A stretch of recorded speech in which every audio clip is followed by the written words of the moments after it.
Hello, everybody. Good afternoon to you. How are you? Hope you're having a good day. So, this retro react that I wanted to do today, it's going to be more of a serious nature, and it has to do with Foodie Beauty and her addictions. And when it comes to her addictions, she has more than one. She has an addiction for food. She has an addiction for party favors. She has an addiction for men. She has an addiction for attention. Anything she likes or loves turns into an obsession and then into an addiction. And all of her addictions are running and ruling her life right now. So, why am I doing this retro react? Well, it has to do with the live stream that Chantal last did. I believe it was yesterday. She came on camera and she looked to be in an altered state. And I'm going to show you evidence of that courtesy of the Twitter peeps, which we'll get into in a minute. But for those of you that are in my audience that talk of addiction or mention of addiction might trigger you in some way and it might upset you. If you don't want to watch this video, I completely understand. But you can't talk about Foodie Beauty without also talking about addiction because she is an addict. When you see her come online and do her content, whether it's a mukbang live or a video, what you're looking at is an active addict partaking in at least one of her addictions in full view of the public and monetizing it and expecting to be financially rewarded. Not only that, but when she comes on YouTube, she's on the hunt for those who will enable her and fund her further. Her addictions are so large and so out of control that she actively looks for people to keep them going. Her food habit is so insane that she literally has to crowdsource and crowdfund out to other people to feed that food addiction, and it's growing ever larger. I've gathered up some video clips that I'd like to show you and promote some discussion. Again, if you're someone in my audience that talk of any kind of addiction might upset you or trigger you, please don't watch this video. And for those of you that choose to watch this, thank you for being here, and I hope you enjoy this retro react. So, before we get into the video clips, which I pulled up, how about we first get into the Twitter peeps because there's some stuff on there that I would like to show you. So let's go to Twitter.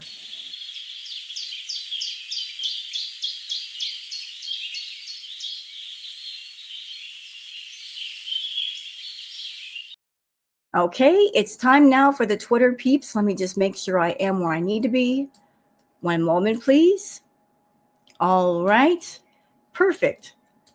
Okay, and now I'm going to share the screen with you guys. So for those of you that are on Twitter, you'd like to follow me on Twitter, there's my handle, WildGirlSarah. And for those of you that are not on Twitter, I include the Twitter peeps so you guys can keep up with all this stuff going on Twitter without actually having to be there. So let's start here with a tweet courtesy of Julie saying, is she trying to lose views? Nobody wants to hear Salah on the keyboard or in general. Yeah, in the live that she did, Salah was playing Crazy Frog yet again on that stupid keyboard. How long has it been, y'all? Shouldn't he have learned at least one or two new songs by now? You would think so. I mean, I remember all the way back when Chantal was talking about Salah, and she claimed that he made his own music, that he was some sort of musician. Well, if you're a musician, how come you aren't learning new music and showcasing original tunes? Why are you playing the same two songs over and over, Salah? But let's look at the this is part of the screenshot for the thumbnail. And there is some unfortunate news, which I will share with you guys in a few minutes, and it has to do with Howie the hamster. But this is a screenshot. She was live. She was in an altered state. Yes, she was. Something was definitely up. But every time Salah plays the keyboard on the live, people don't like it, and they say they don't like it, and yet she insists on him playing the music. So I don't know. I don't know if she's trying to lose views or what she's trying to do, but his keyboard playing isn't bringing the people in. Okay, now you guys wanted some proof that something was definitely up with Chantal during the live. Here's part of the proof, courtesy of Piggy. Piggy says she only does this when she's high. She definitely snuck some gummies on that plane. I don't know if she did. I have no receipts to show that she did. Would it surprise me if she did? No, it wouldn't surprise me at all. But what I can tell you, as someone that I've been reacting to Chantal for a long time, her like gnawing on her fingers, I do remember her doing that all the way back during Crackhead Olympics.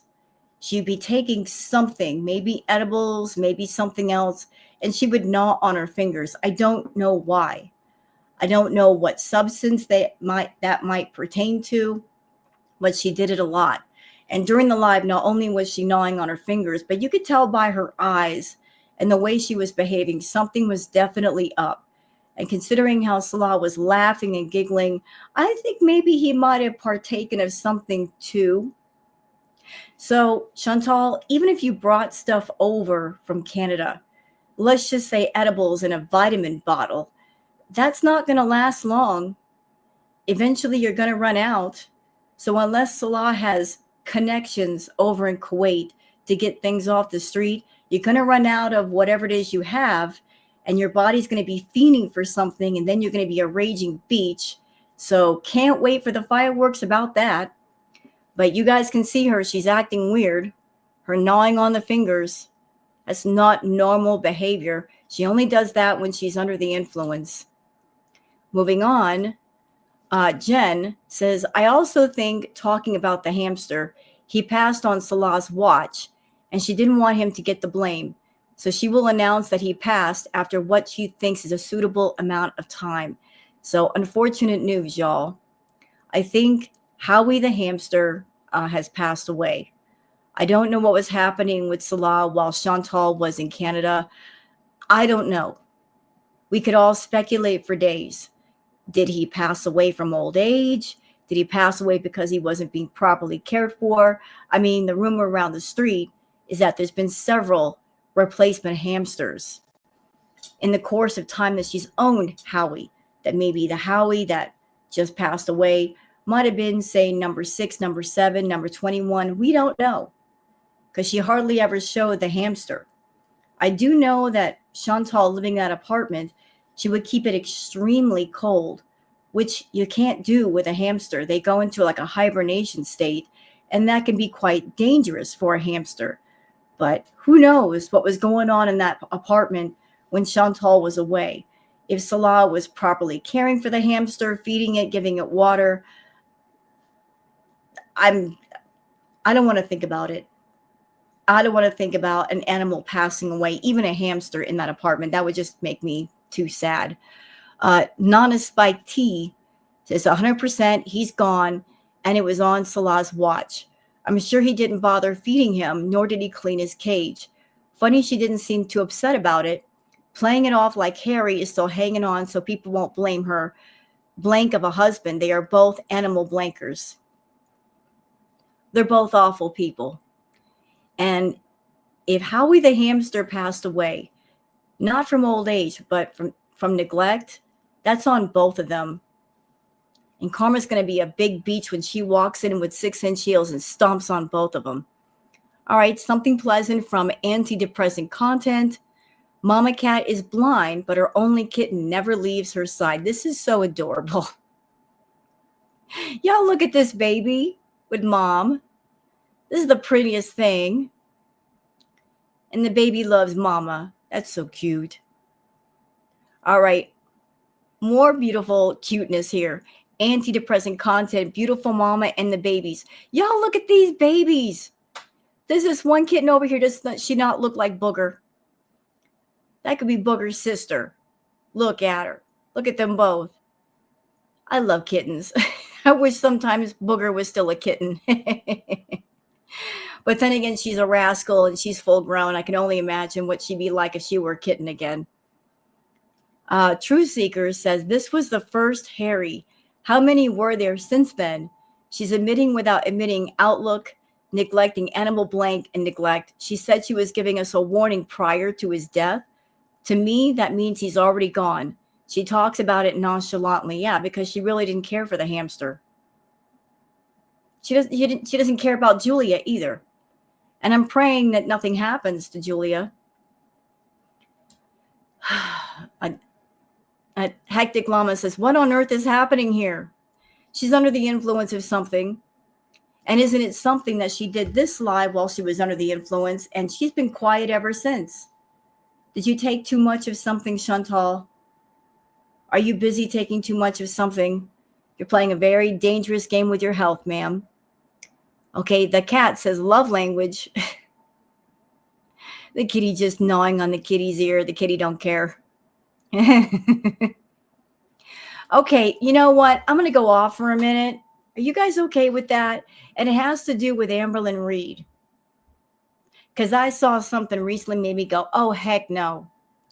So apparently Amberlyn Reed has tarot cards. Yeah, about that. What is it about the girls picking up the tarot cards, thinking they can read them? Chantal did it. Amberlyn Reed thinks she can do it. She says she reads the cards for herself. No, ma'am. Put them cards down.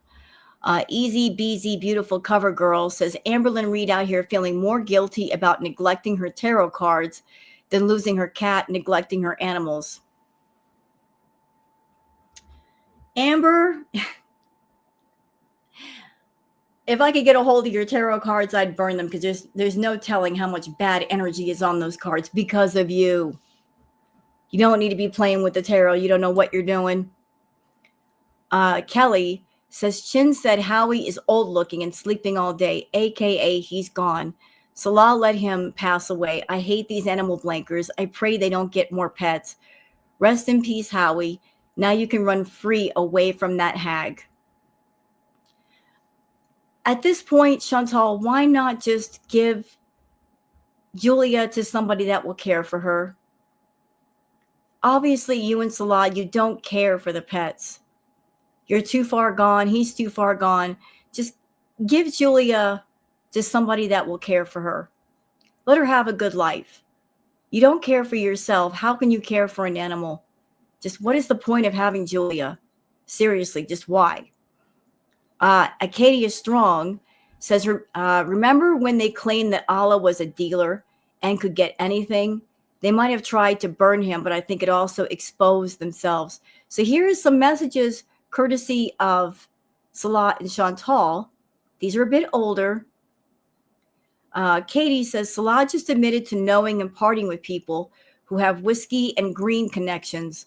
Salah and Chantal says, Allah is a dealer. VIP, peasant, whiskey, green, electronics, perfumes, rings, and everything. So is Salah the hookup? I'm sorry, excuse me. Is Allah their hookup? Is Allah the hookup for Chantal and Salah? Don't know. Could be. Hectic Llama says, clearly she is impaired here. And the way Salah laughs at the concept of being jet lagged makes me think he was too. Maybe that's why he didn't want to be on camera. What did she bring back from Canada? No telling, but let's watch the clip. Yes, I still have jet lag. Why would he laugh at that? Why would he laugh at Chantal being jet lagged? Unless jet lag is code word for something else. She always says she's jet lagged, even though she's been back in Kuwait for days. She shouldn't be jet lagged. And they're both giggling like it's some big inside joke, even though we all know what jet lag means. Salah is so cute every time. Every morning you ask me, how are you feeling today, babe? Are you still jet lagged? And for the record, when Chantal is intoxicated, she likes to give party favors to whoever the guy is that she's around because she also wants him intoxicated. Because if she's around a guy that can't stand her, that's the only way they can stand her is if they're also intoxicated. That's how it was with her and Natter. Nader can only deal with Chantal if he was effed up and if she was effed up. But the moment that those party favors wore off, things would get really nasty. Right. That laughter is killing me. Hey, sweet love. Yeah.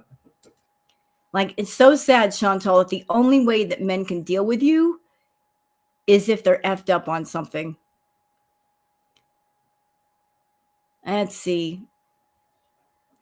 True Seeker says another animal she neglected and has passed away. She says she doesn't want them to see him looking old. That translates to rest in peace, Howie. Let's watch the clip. I want you guys to see him looking old and dusty. But Chantal, aren't you looking old and dusty? You're almost 41.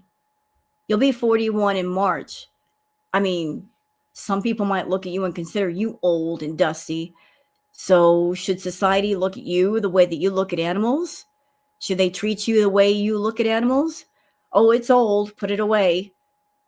Put it down. That's how you look at things. Oh, it's old. Get rid of it. At the same time, you're old too. It looks like he needs some milk. You look like, I would say you look like you need some milk, but it looks like you've had too much milk. Moo, cow. I want you guys to remember him cute.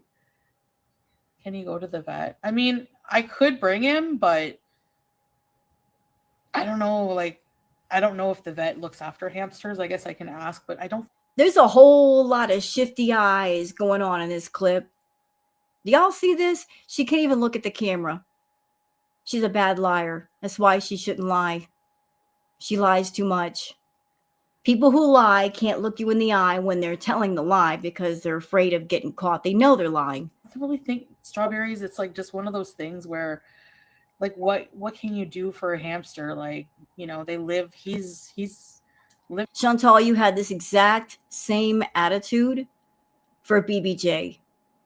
She was an older cat. She had a lot of health problems. I'm sure you knew at least about half of them.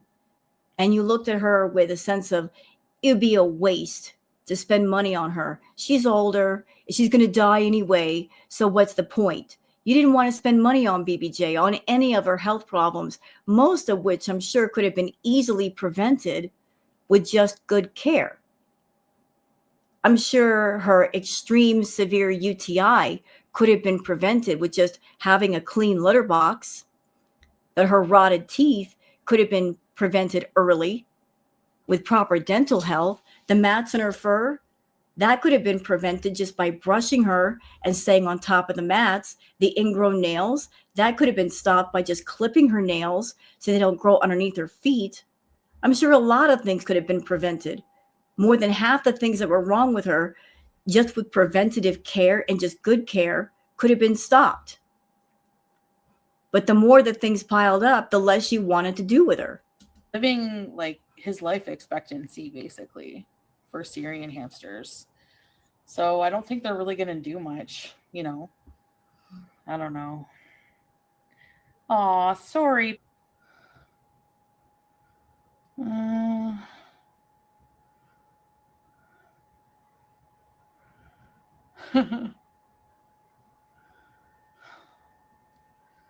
Hey, Sassy Cereal. My stomach is growling. Please say goodbye. He's not uninstalling. Let's be positive. I'm just telling you he's old now. And so are you. Hey, you know what? I'm old too. No shade about being old. It just means you've been on the earth a little bit longer than some, but you also might have some wisdom and experience that some don't. So there's nothing wrong with being older. Yeah, I'm still going to do car lives. Thank you, Joe. All the delivery slots are taken till Wednesday. Yeah, I bet. Teardrop. So that was a clip from live. I watched it. There was nothing interesting that I could see. God bless the reactors that did cover it. I don't know how you guys do it, like turning nothing into something, but you guys are miracle workers because she didn't give us anything in this live that really could be worked with. Okay, this is from Aesthetics. What a happy turtle. Turtle's like, hey. What a happy turtle. Everybody should be as happy as this turtle. Okay, so that's it for the Twitter catch up. It didn't take long. So where are we going to go first? How about here? Let's see. We're going to start from the very beginning. This is a clip that Chantal did back in 2018. So well over 7 years ago. 7 years ago. Y'all, let that sink in. That she's known about her problem with food for years. And yet she's never been interested in seeking out treatment and getting on top of it. She could have been well on top of it well before now. But she chose not to. Why? She wanted it to continue. And the fact that she has a YouTube channel and she's monetizing all of her addictions, profiting off of all of her addictions, receiving money for all of her addictions, getting admiration for all of her addictions, finding enablers, finding funders for her addictions. She's never going to stop. She spent years building a very toxic, almost lethal addiction machine to keep all of the addictions fed and keep them all going. And she's never going to break down the machine or walk away from it. But Foodie's going to talk to us, and this is courtesy of what's happening about, she's going to speak candidly about her addictions, and I'm going to give my thoughts. So let's go. I remember when I was very young, my mother and I were on our own, and she was a single teenage mom. She was 17 when she had me, and we moved away from the family home from her mother and father. We were living with them for a while. She wanted to move out on her own and do it on her own, and my father was an alcoholic, so she left him and didn't let him around me for a long time until he sobered up. Things were really difficult. I remember just to add to the story, I don't know how true this is, but I've heard that Chantal's mother, yes, she did get pregnant at a very early age. But I've also heard that Chantal's mom tried to baby trap Chantal's father with her being pregnant with Chantal, and it did not work. So yes, it's true. Chantal's mother, Shmi, was a single mom and young, but she tried to do the baby trap thing and it did not work. We were on welfare, and but I remember we were always very close to one another. I always felt love from her, if not from anybody else in the world, from her and my grandmother, but a lot from her, and we are still very close to this day. And I've also heard that when it comes to Chantal and mom and grandmother, that Shmi often left Chantal in the care of the grandmother, to go do her thing. Remember, treats she would get me here and there. I remember my first bag of chips. I don't remember much else about my childhood. I do remember my first bag of chips. It was a sunny day, and there was a corner store across the street, and we went there together. And I remember just looking up at the sky. I had a bag of dill pickle chips, and it had one of those stick-on tattoos in it. And from then on, I was just hooked on dill pickle chips. They're my favorite. Chantal, I am not a psychiatrist, nor am I a food addiction specialist. I'm just someone I've dealt with food addiction myself. And listening to you, it sounds like from a very early age, you had emotional anchors attached to food. Like food became a comfort, like you had emotions attached to food, and it became a very powerful thing because it was emotional. And when you break away from food addiction, you have to take all, and I mean all, emotional anchors off of food. You can't associate food with something emotional. You can't look at food as a source of love or comfort or safety or security. You just can't do it because food is not an emotional thing. You can open up a bag of chips or cut open a piece of cake. You won't find blood coursing through the item. You won't find a heartbeat. You won't find a brain. You won't find a soul. Food is not a living thing. It is just a thing or collection of things that make up something that we put in our mouths. Food's only job is to give us energy to go out in the world and experience life. That's the only hat it's supposed to wear. It is not supposed to be something that you use for comfort, to comfort yourself when you're sad, when you're angry, when you're upset. It's not a source of love. It's not something that as a stand-in for a partner. It's not an emotional thing. But clearly, food became an emotional thing to you at a very early age. And over the course of time that you were living with your family, they recognized that you had a food problem and tried to get you help for it, and you resisted. And here you are at almost 41 years old, and you still haven't sought help. You know you have a problem with food. You are well aware of the issue. You can't even claim ignorance, and you are choosing, literally choosing to let it continue. Instead of choosing a life without addiction, a healthy life, you are choosing a life with addiction. You're almost treating addiction like a partner or a friend that you won't let go of.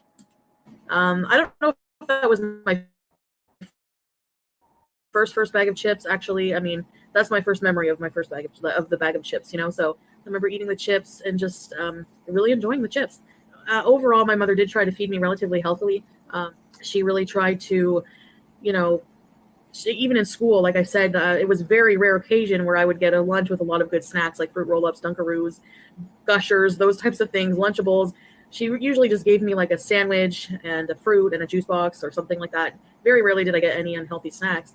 So I don't know where I developed this really intense love for these types of foods, but I always broke into my older brother's Boy Scout candy bars. My mom used to buy like 6, 7, 8 chocolate bars. You know, I wasn't around when Chantal was growing up, but I have a feeling that the way the family handled her, I have a feeling she was a bit of a wild child. And to shut her up and to keep her quiet, they shoved food in her face.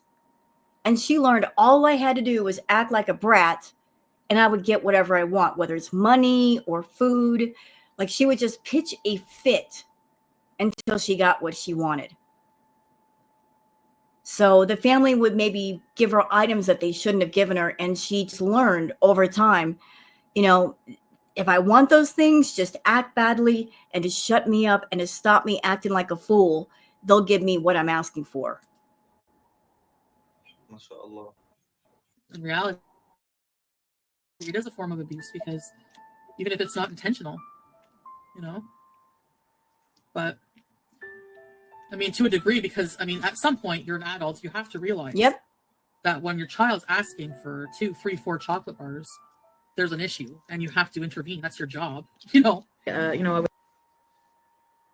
You know what, Chantal, even if your family brought you up with overfeeding you, and that was the way they expressed love, or that was a way for them to stop you from pitching a fit and acting like a wild child, that was your childhood.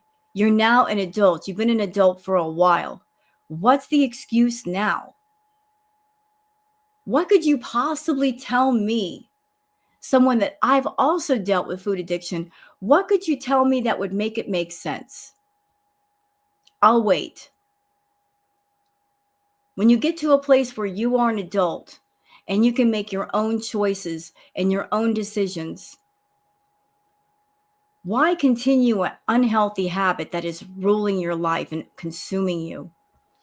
And if you have a problem with food, a problem with any addiction, and you have the choice, the absolute choice, and you've got the resources and the money and the time to fix the problem, why aren't you? You've been on YouTube for 8 years, madam, 8. And you've made a lot of money, a lot. Resources have always been there. Therapy has always been there. I mean, where there's a will, there's a way. If you wanted any kind of help or counseling or outpatient, it's always been there available to you. All you had to do was seek it out and stick with it, but you never did. What you were the most interested in was monetizing your addictions, monetizing the suffering and the pain that you chose to put yourself through.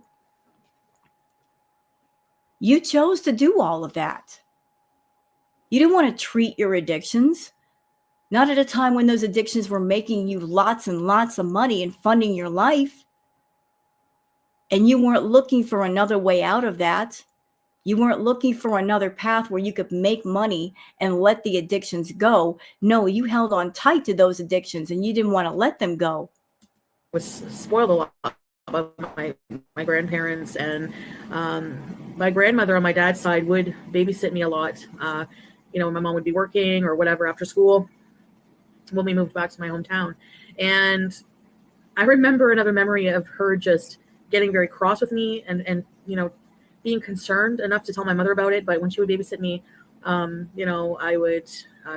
just remember the food she made me. That's all that I remember, and that comforting feeling about going to her house and she would sit at the stove smoking and making her sweet and sour meatballs. She made chicken nuggets with this sauce. Can I just say, Chantal, that I think it's absolutely sad that out of all the memories you could have of childhood, the only things you remember are the food items. You don't remember anything else about your childhood that's good that you could talk about that's not wrapped around food. It's always food, food, food, food, food, food, food, food, food. I mean, childhood lasts a while. Why is it that you only remember the food? She would give me some, and then I would ask for more. So she would give me more, and then I would ask for more. And I remember her at one point, I would ask for more until she yelled at me, and she would tell my mother when she would pick me up, she asked, I had to get a bit cross with her because she was asking for a lot of food. And that's all I would look forward to when I would go to see any of my grandparents. My grandmother, she let me just come over and just eat snacks all along. Chantal is very food aggressive. I even saw evidence of that when she was doing live streams with Pete's back at the Canadian Villa. When they would do mukbangs together, she would have an entire spread of food. We're talking an entire pizza and different sides, all spread out in front of her, all just for her. And Pete's would order something different, like a little teeny tiny hamburger and fries. And Chantal would eyeball his food. And I've also heard that she was very food aggressive growing up, even before YouTube. So we've got somebody who's got a severe, extreme food addiction. It's so bad that they have food aggression, even when they have a whole spread of food out in front of them that's more than enough. Just because somebody else has something next to them, they want to own that too. They want that too. Yeah, she's on the extreme side of the scale, y'all. It would just be food was just involved in my life every single day. I mean, we do. Why though? I'm going to ask the question, why? Why was food so important to you? Clearly you weren't starving. I've seen pictures of when you were a teen. It didn't look like you were starving at all, Chantal. You look very well fed. What is this obsession with food? Why do you feel the need to eat everything all the time, every day, every minute? What is this obsession with, I have to eat everything and fill up my belly and keep it full? And you didn't starve growing up. I'm sure that's not where it came from. What is this extreme obsession, addiction to food? What started this whole thing? It would revolve around food. Like whenever I was younger, even going to theme parks, I was always interested in, you go to on a school trip, we would go to a theme park and an amusement park, and everyone would bring a packed lunch and not thinking anything about it. They would be really lean for lunch money. Most of the time I didn't get it. But when I did get money, I would just be like, yes, I can buy I can buy lunch at the canteen, French fries, whatever. I was always interested in the food. Even I remember my stepfather used to try and involve me more. We would, we're building our relationship, he would take me. He played hockey when I was really young, and he would. It sounds like she had a severe problem with food even when she was young. And for those that have never dealt with addiction or even food addiction, it might be unusual for those who've never dealt with food addiction to think of food as being on the same level as, say, an illegal substance. Food is something that we consume. Like, we don't look at it as being dangerous. We don't look at it as something that you can become addicted to. It looks very safe.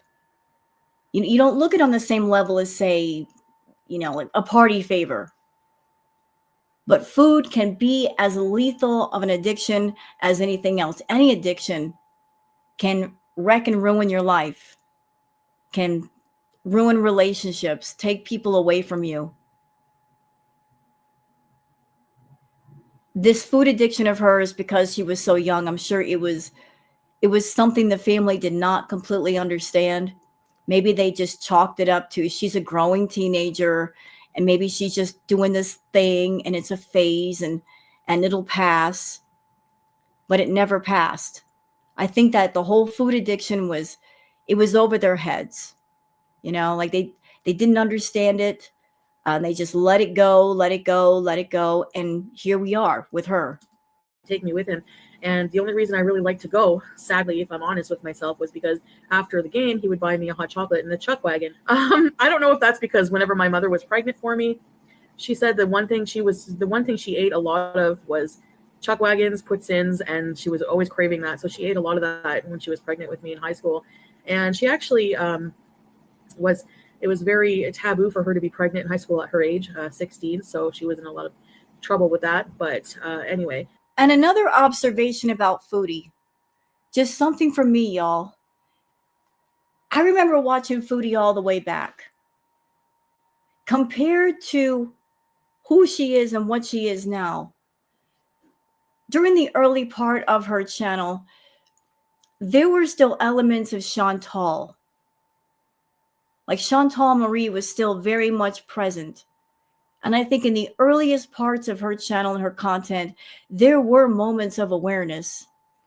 They didn't last very long, but there were still moments of awareness coming through. She was still connected a little bit to her awareness, but as time wore on and her channel grew and she got more the feedies behind her, more enablers, more yes men, she got disconnected from that sense of awareness. She pushed it back. She pushed it away from herself. She did not want to be aware. She got wrapped around YouTube and the money she was making on YouTube and the addiction to food. Like, being a food addict on YouTube, that's how she's a star on YouTube in her mind. And also part of her thinking is, oh, I'm so smart. I could just get on camera and eat a meal and make a bunch of money. I am so smart. Are you? Are you, Chantal? I mean, here we are, 2025. Do you still think you're smart? You've got a list of health problems, and that list keeps growing by the day. I'm going to say something really, really harsh, but true. You're dying right in front of us. You know that, right? You are literally unaliving yourself little by little by little. When we watch your content, we're watching a snuff film in very slow motion. We are watching somebody unalive themselves by their own choice. And here's the crazy thing. You are unaliving yourself with food and possibly substances, and you expect to get rewarded for it. You put this content in front of people, and you expect to be compensated. You think that kind of content is okay. It's not okay. It really, really isn't. And here's another disgusting element. You tend to attach yourself to men that they're perfectly fine with you being a food addict. they're so fine with it. They encourage you to pimp yourself out and also pimp out your addictions as long as their bills get paid and you're fine with them doing that to you. What you look at as love and acceptance is just them accepting a paycheck and realizing the boundaries in which you work. They're very happy to pimp out your addiction if it means they get taken care of.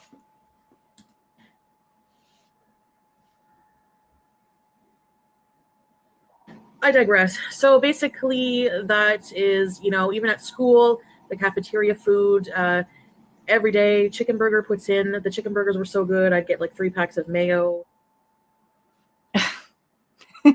I was just an excessive eater and obsessed with food. And it becomes. And this was back in her teens. So she knew back then, something's not right here. You can't tell me that she didn't know. She knew, she just didn't care to fix it. And then when she got on YouTube, that's when she really didn't care to fix it. She's like, I can take something that's wrong with me and I can make it profitable and I can attract people to me that will be yes men, that they'll talk about food with me and they'll send me super chats and they'll pay for content off camera. They'll encourage me to be unhealthy because that's what I want to be. I want to be unhealthy. I want to eat unhealthy food and I want to get paid for it. And so she did. So she did. Her choice. It becomes a habit. It becomes, you just mindless. You don't think about it. It's so part of your life now. I mean, from a young age, you're just obsessed. It's something that it's something that I've just realized not long ago, in all these years of being alive, I'm 34, that I have a problem. Yep, 34. She's 34 in this clip. She's about to be 41 in March. So almost 7 years ago, knew she had a problem, didn't fix it. Always never really thought about it, or just thought, I just like food. I overeat. It's something I can get a grip on. I've never realized that it's developed into a disease, an illness, something that's... Ma'am, it's not a disease. It's not an illness. It's an addiction. Disease and illness are different from addiction. You are an addict and you have many different addictions, all of which you need help and therapy for. We need a team of different people, all specializing in something different to even get you halfway straight. If you care. Problem is you don't. Really hurting my body. And for those who are saying that I'm mocking her with the whole therapy thing, hey, there's nothing wrong with going to therapy. There's no shame in it. There's no shame in asking for help if you need help with anything. There's no such thing as a bad question or a stupid question. If you need help, reach out for help. Absolutely. Therapy can be very beneficial to oneself. It can lead to better health, either physical, mental, emotional, psychological, and better health is always good, isn't it? Something that's controlling my mind or trying to control my mind and make me act in a way that I'm just completely losing touch. Further and further I go into this illness, I'm losing touch with who I am. I'm losing control of who I am.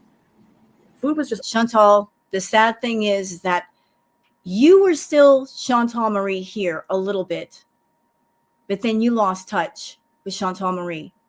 You created this online, overblown, over-exaggerated, ridiculous persona called Foodie Beauty. You didn't put anything into yourself. You put everything into the online YouTube persona, and you neglected yourself. You neglected yourself. You chose to do that. Because Foodie Beauty, the persona, has things that Chantal Marie does not. Chantal Marie, the person, doesn't have friends, doesn't have admirers.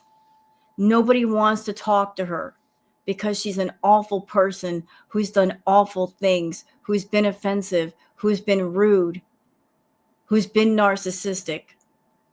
Foodie Beauty, the online persona, can turn on her camera any time of the day or night and people want to talk to her. Foodie Beauty, the persona, makes money on YouTube. So in your eyes, Foodie Beauty has worth. Chantal Marie does not. And you've always referred to your channel as the Chantal Show, yes?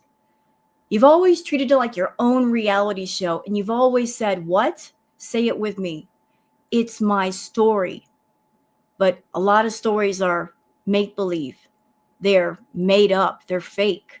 They're not real. You didn't like yourself in the real. You didn't like Chantal Marie, the real life.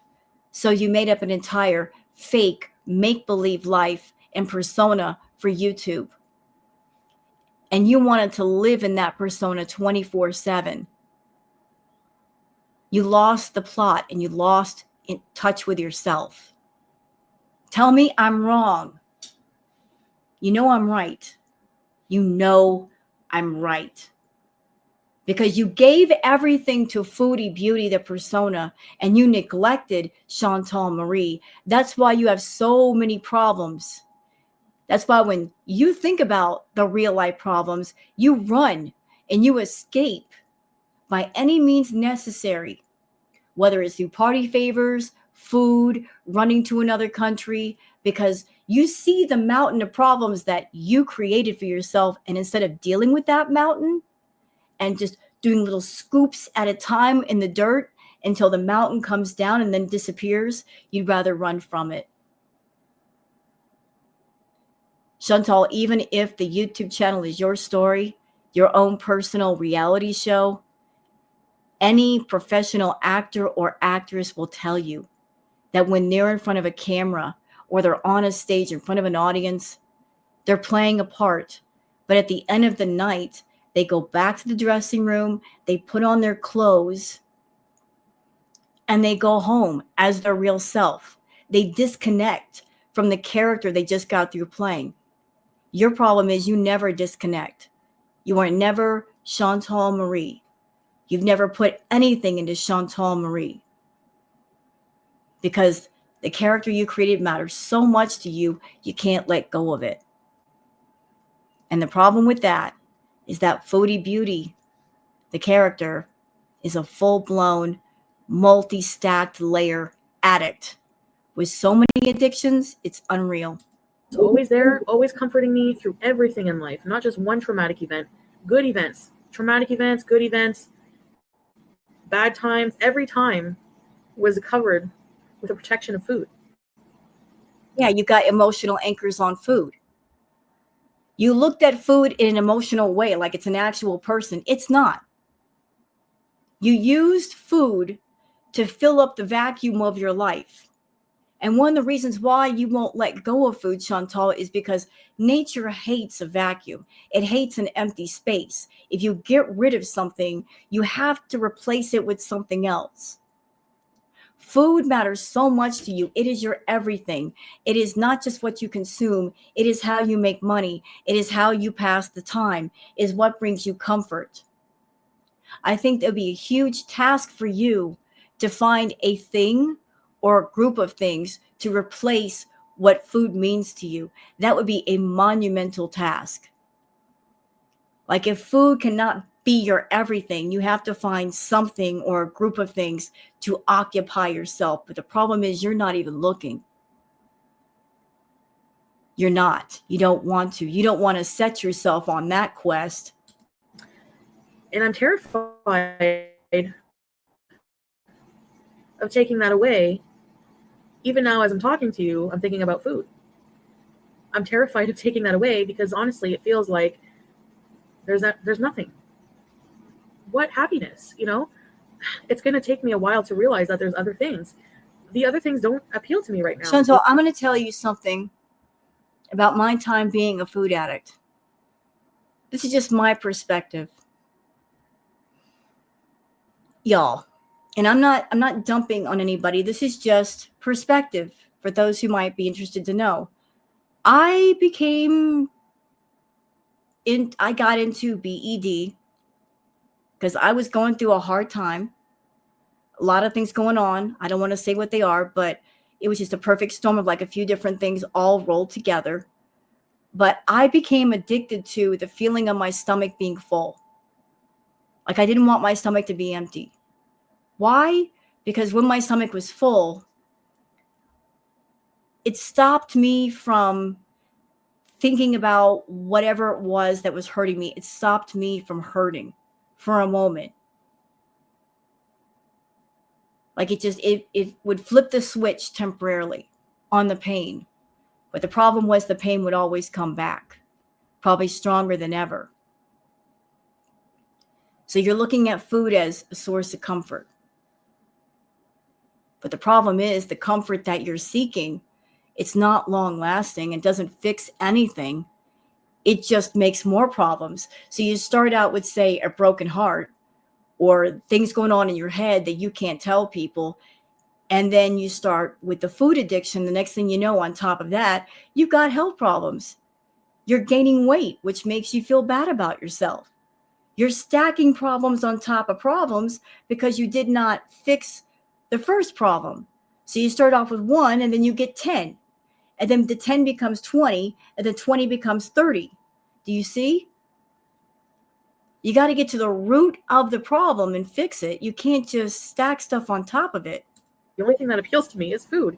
I don't care about, and I know that's such a bad way to think, and it's just, it's just always been on my mind. And it's still on your mind. And look at you now, 2025. It's very clear, Chantal, that you're catering to the feedies offline. You're catering more to them than doing your actual YouTube content. The bulk of your income is coming from the feedies. You're just using YouTube now as a portal to get in front of potential feedies. And then once you get in front of them, they can take a good look at you. And it's basically a way for you to introduce yourself and go, hi, I'm Chantal. This is what I do. I'm a big woman. I'm eating a bunch of food.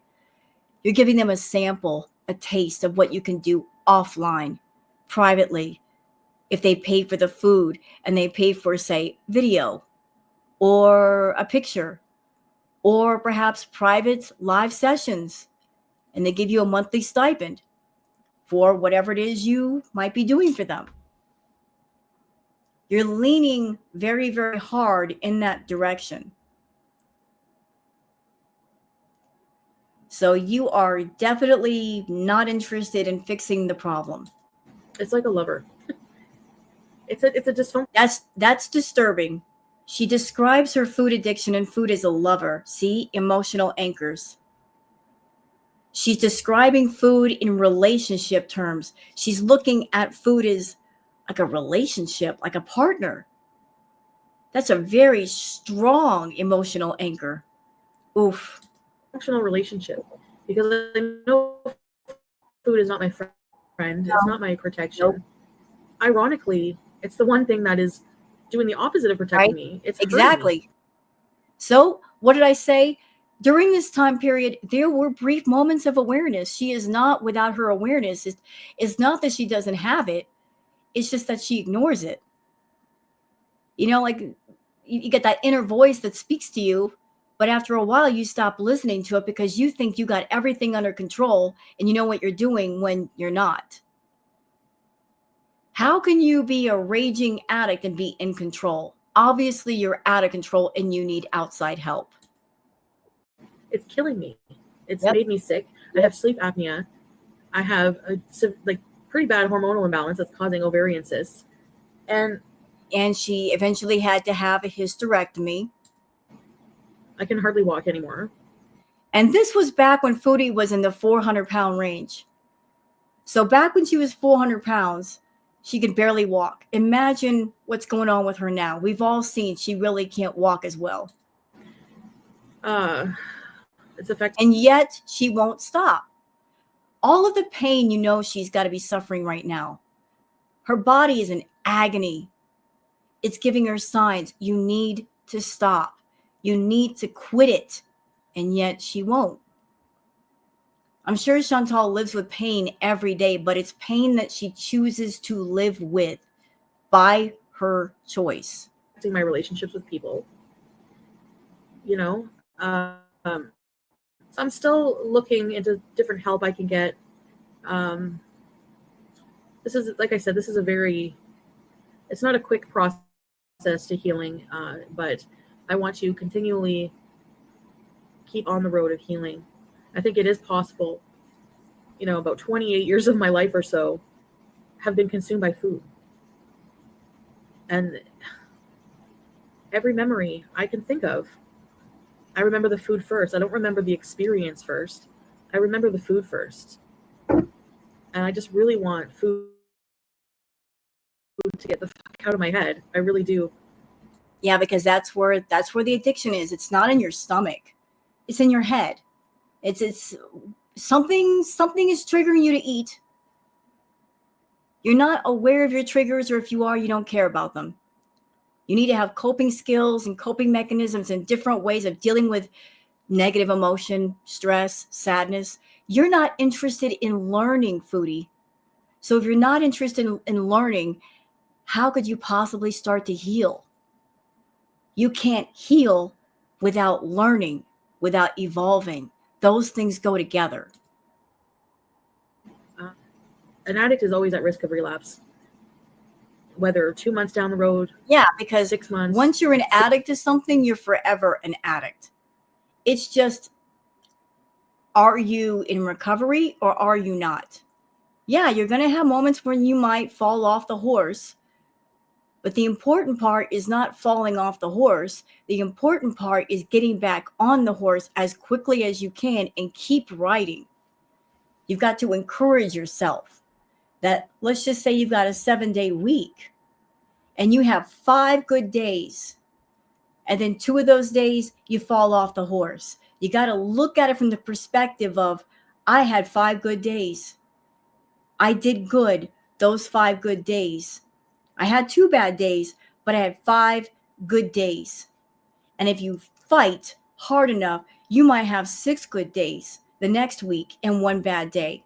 And then if you fight even harder, suddenly you've got an entire week where you didn't fall off the horse at all. You've got to keep going. If you're fighting the good fight, you got to keep going with it. And eventually you'll be on top of it. And it won't be addiction ruling you. It's you ruling the addiction and telling it what to do. Telling it, you need to sit down. Don't try to get in my head and tell me what to do. I'm in control here. Recovery is when you're in control of yourself. And the addiction does not control you anymore. 6 years, 20 years. There's always a chance of relapse. And I think the key is learning how to deal with those urges to relapse. That's all you can do. Just roll with the punches, you know, you can't really avoid them. Is cake next? No, tomorrow. Follow. And Chantal, do you see this idiot sitting next to you? Do you really think he cares about you? He don't care about you. He cares about the money that you make, that you give him. The fact that what you make, he can go off to the red room and do his thing, and he doesn't have to work. He's pimping out you and your addiction. But before that, because I'm not putting it off on Salah, because the addiction, it was yours way before he got in the picture. You're pimping yourself out. But he's very happy for you to pimp yourself out. He just allows you to pimp yourself out. If he actually cared about you, he would step forward and do something. But he's not, because the only thing he cares about is the Google AdSense, the super chats, the money you give him. That's as far as it goes. He doesn't love you. He loves what you can do for him. I don't think I want cake, because if I go to the gym and then I eat cake, I'll just like hate. And what he's doing as far as keeping quiet, it's not about acceptance of you. He's not accepting you. He'll accept what you give him. Myself, so I'm kidding. I'm kidding. No. It just like undoes all the progress. And I don't look at Salah as a feedie. People have asked the question, is Salah a Foodie? No. What he is an enabler. He's enabling her. He is. He's enabling her. He's not into the food fetish. It doesn't turn him on. She's a gigantic toddler that throws temper tantrums when she doesn't get her way. So to keep her quiet, he does with her what her family did with her and just give her what she wants so she'll shut up. Because when she's raging, she's a gigantic brat. So he enables her. He enables her for a purpose. Because as long as he enables her, he gets something out of the deal. So whatever you want, Chantal, he'll give it to you. I'm sure he's got an inkling about how sick you are. He doesn't care. And I'll go even further by saying that I think maybe he gives you all the sweets and he gives you all the food, maybe hoping that something medically does happen to you and then he is free of you. I mean, there's been many live streams where it looks like he was setting things up for some things to happen because he knows that's the only way to get away from you scot-free without you doing some nonsense. That's just my opinion, though. You know, Salah doesn't seem to want to help Foodie with healthy eating. Of course he wouldn't. If she went to him and said, this is how I make money, eating food online, eating specifically fast food, he's not going to help her. He's going to just go, whatever you want, Chantal, and bring her the takeout. If it means a paycheck for him, he'll go along with the deal.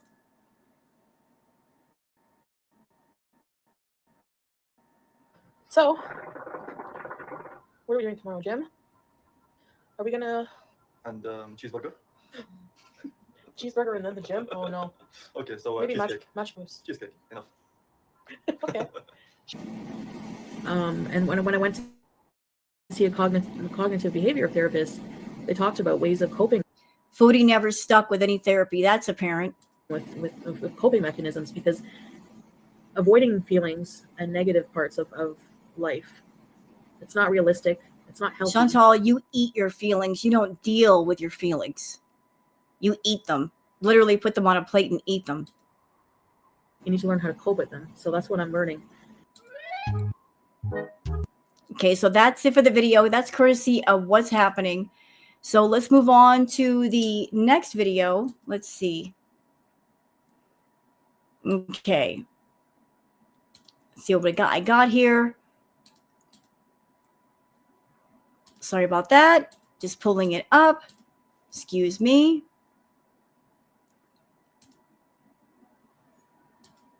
This is courtesy of the channel Not Again. I will leave the links for all the videos down below in the description. But this is entitled Foodie Beauty, another health update and a little something for my feedies. Let's watch.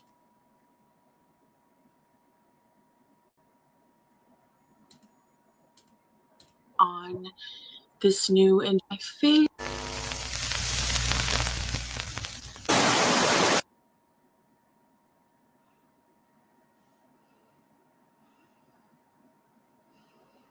Don't forget to subscribe and click the bell for notification.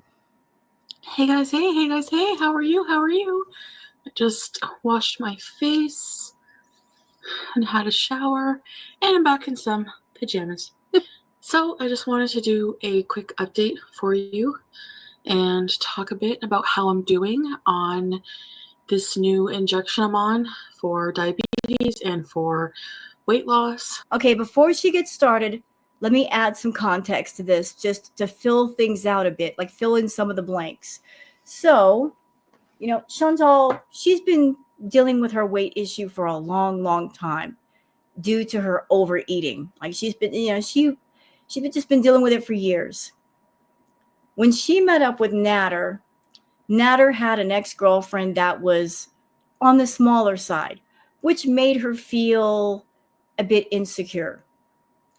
So she wanted to lose some weight for the sake of being with Natter and Natter being more attracted to her.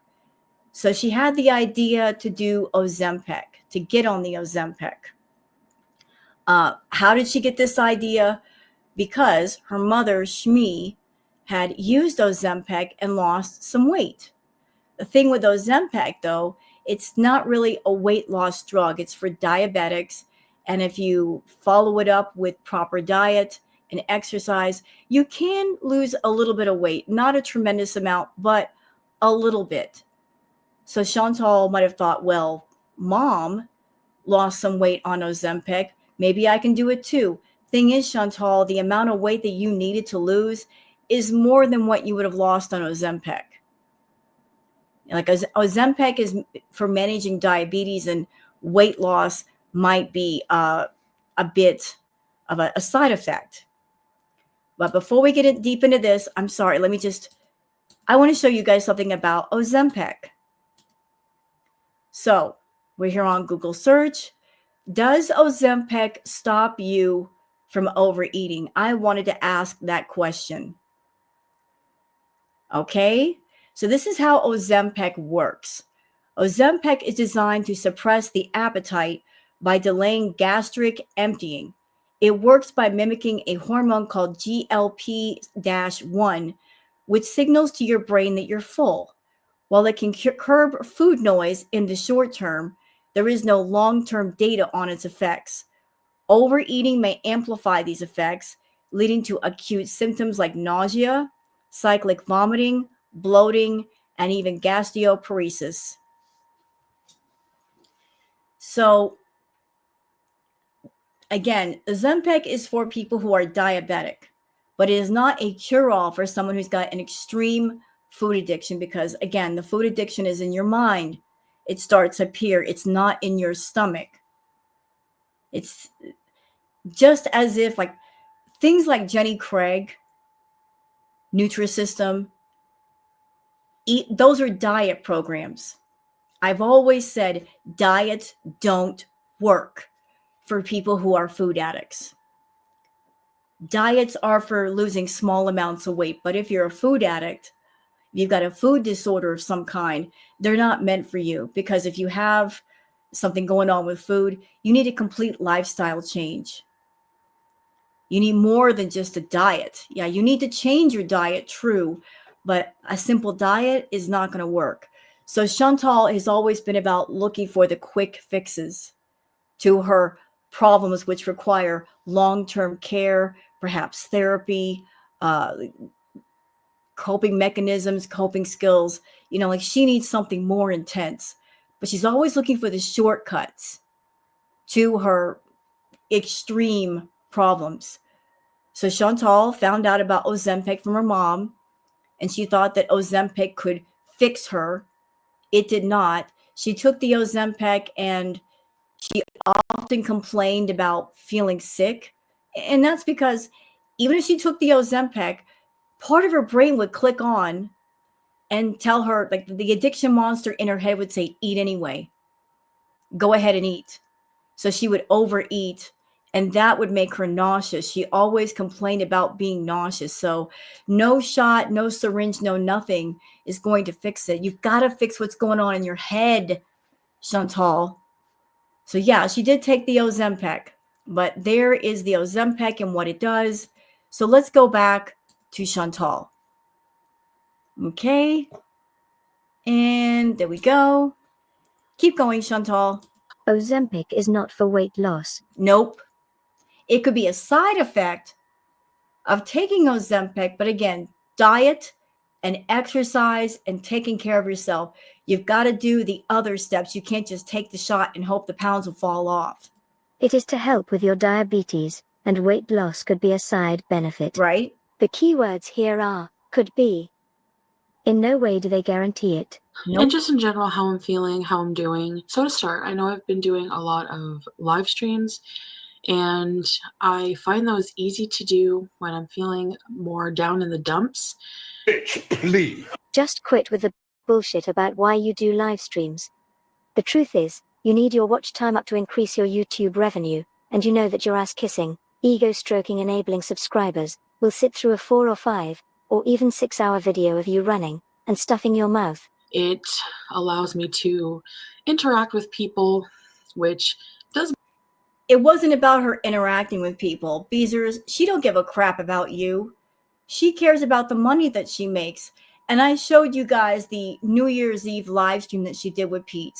That live stream on December 31st, that's what kicked off the constant live streaming. You know, like the light bulb just went off in Foodie's head of, why am I going to sit down and make a video again when I can go live and get super chats and membership signups and all? Like, why? It's effortless. She's all about anything that doesn't require any kind of work or effort and maximizing profits. So it's not about the interaction. It's about making the money. It's brightened my day up a little bit to talk to you guys and everything. And she also needs attention. She needs constant attention. As I've said, you can't give her enough. Her addiction for attention is as much through the roof as her addiction to food. just see the overwhelming amount of support I have from you guys. Butt kisser. Bart, you're saying butt kisser like it's a bad thing. Also, I'm going through some side effects of this new medicine I'm on, and it doesn't have me feeling too well right now. Hey, Dan. So I'm on an injection called Ozempic. How many times do you have to keep letting everybody know about your Ozempic, and how many milligrams you are on, and how the side effects are messing you up? Didn't seem to bother you when you were munching out after all that cannabis vape pen.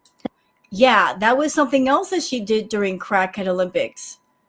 The only time that I've seen Chantal lose weight is when she stopped doing the Ozempic and she started doing the Coca-Cola. She actually did lose weight with that. But that's a very toxic way to do it.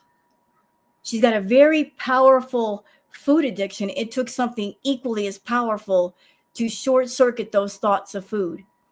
You know, the Coca-Cola, it gave her energy. It made her feel up. You know, like she could be up all night, up all day, doing live streams, and she would just like smoke the green all day as well. And then where she would go wrong with the weight loss, not that she should have been using Coca-Cola for that, but where she really went wrong is at the end of the night when she was just not able to sleep, when she was ready to sleep, she would take massive, stupid amounts of edibles. And what do those do with a food addict? They supercharge the food addiction. That food addiction became a Godzilla that would burst out of the cage and want to be fed. I watched this woman more than once sit and eat food literally for hours on end, going from one thing to the next thing, to the next thing, to the next thing, to the next thing, consuming thousands and thousands of calories all in one sitting in front of everybody. So all of the overdose of edibles, she would have a massive B moment. It would, after not eating all day, you take the edibles, it's just going to supercharge the battery, the addiction battery. And so she didn't lose the weight on the Coca-Cola that she wanted to. It came all back and then some. And gummies you did the other day. All you're doing is just more trolling, because that's what you do. Mm-hmm. You troll on a subject till you see the watch time drops, and then you move on to something else. You know, as far as the feedies, I think Chantal might be a little bit manipulative with the feedies too. I think there might be the possibility that those that are into the food fetish, if she wants them to spend money on her, she might get on live stream and say, I'm going to start a health arc. And those people that have the food fetish, those people that like watching her stuff her face on YouTube, that might scare them a little bit. Oh no, Chantal, don't do that. Don't eat salads. Don't eat any health food. We'll give you more money for the junk food. Like being manipulative with her own addiction. Those that are like enjoying the side benefit of her addiction, they're going to throw money at her just for her to continue watching her destroy her body.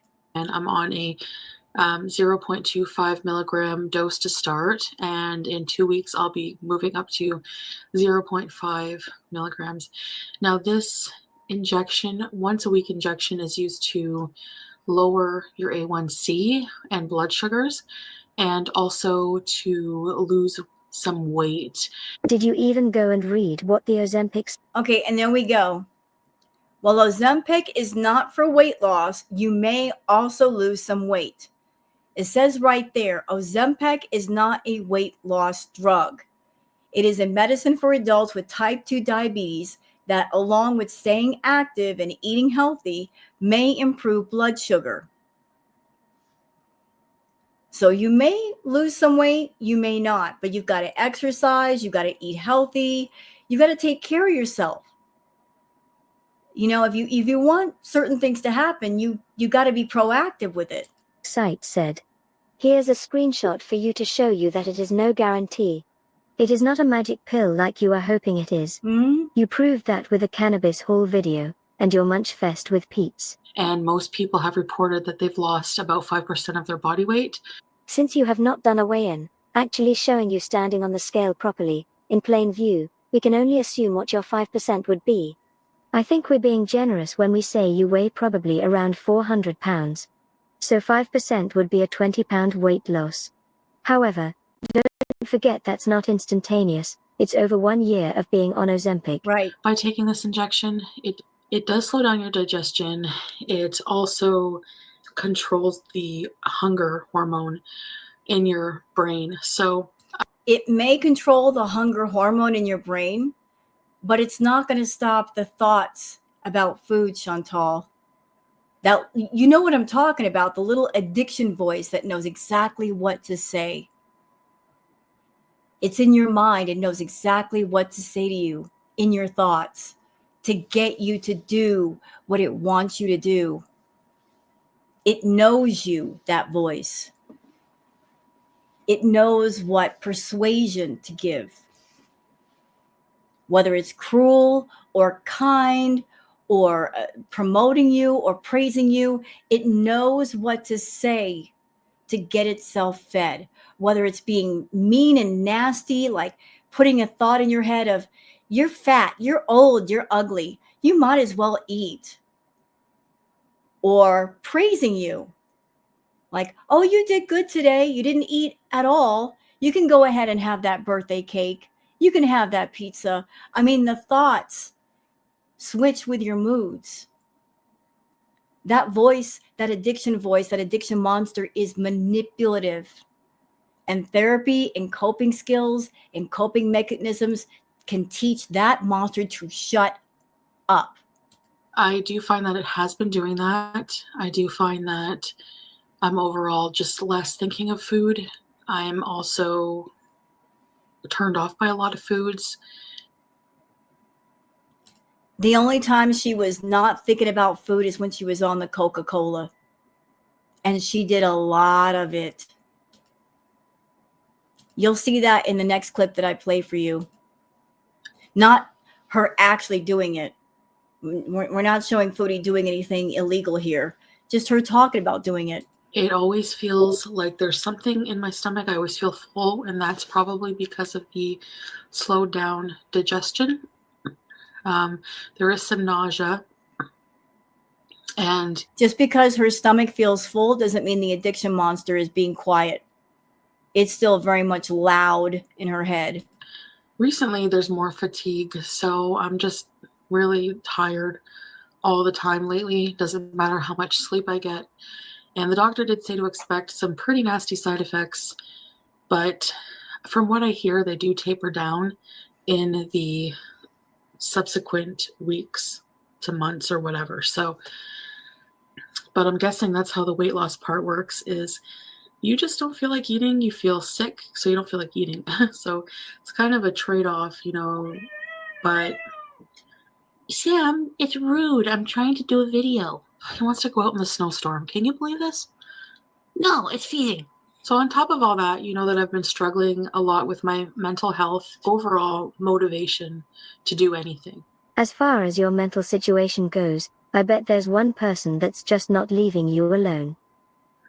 Part of me doesn't care if I die at 60, as long as I'm loving just eating. Just want to eat myself into oblivion. This was back when Chantal still lived the Canadian villa. So she just said outright, I will eat until I'm in the coffin. Like, she's choosing the addiction over life. you know, beyond laying in bed. And this was back in 2018, and she's still sticking to that choice. She's not making a different choice. If you want different results, you have to make different choices. You have to create a different path. You can't stay on the same one that you're walking on. I'm really working hard on that, but I know there will come a time where I'm feeling a bit better, and as soon as I do, I will put out some recorded videos for you guys. As you promised, you have been putting out some content, which we are going to get into soon enough. And, you know, probably within days or whatever. So I do want to get back on a schedule, and I have been changing my name back and forth on my channel, my banners, as if, you know, thinking that changing my banner and my name will like just change everything.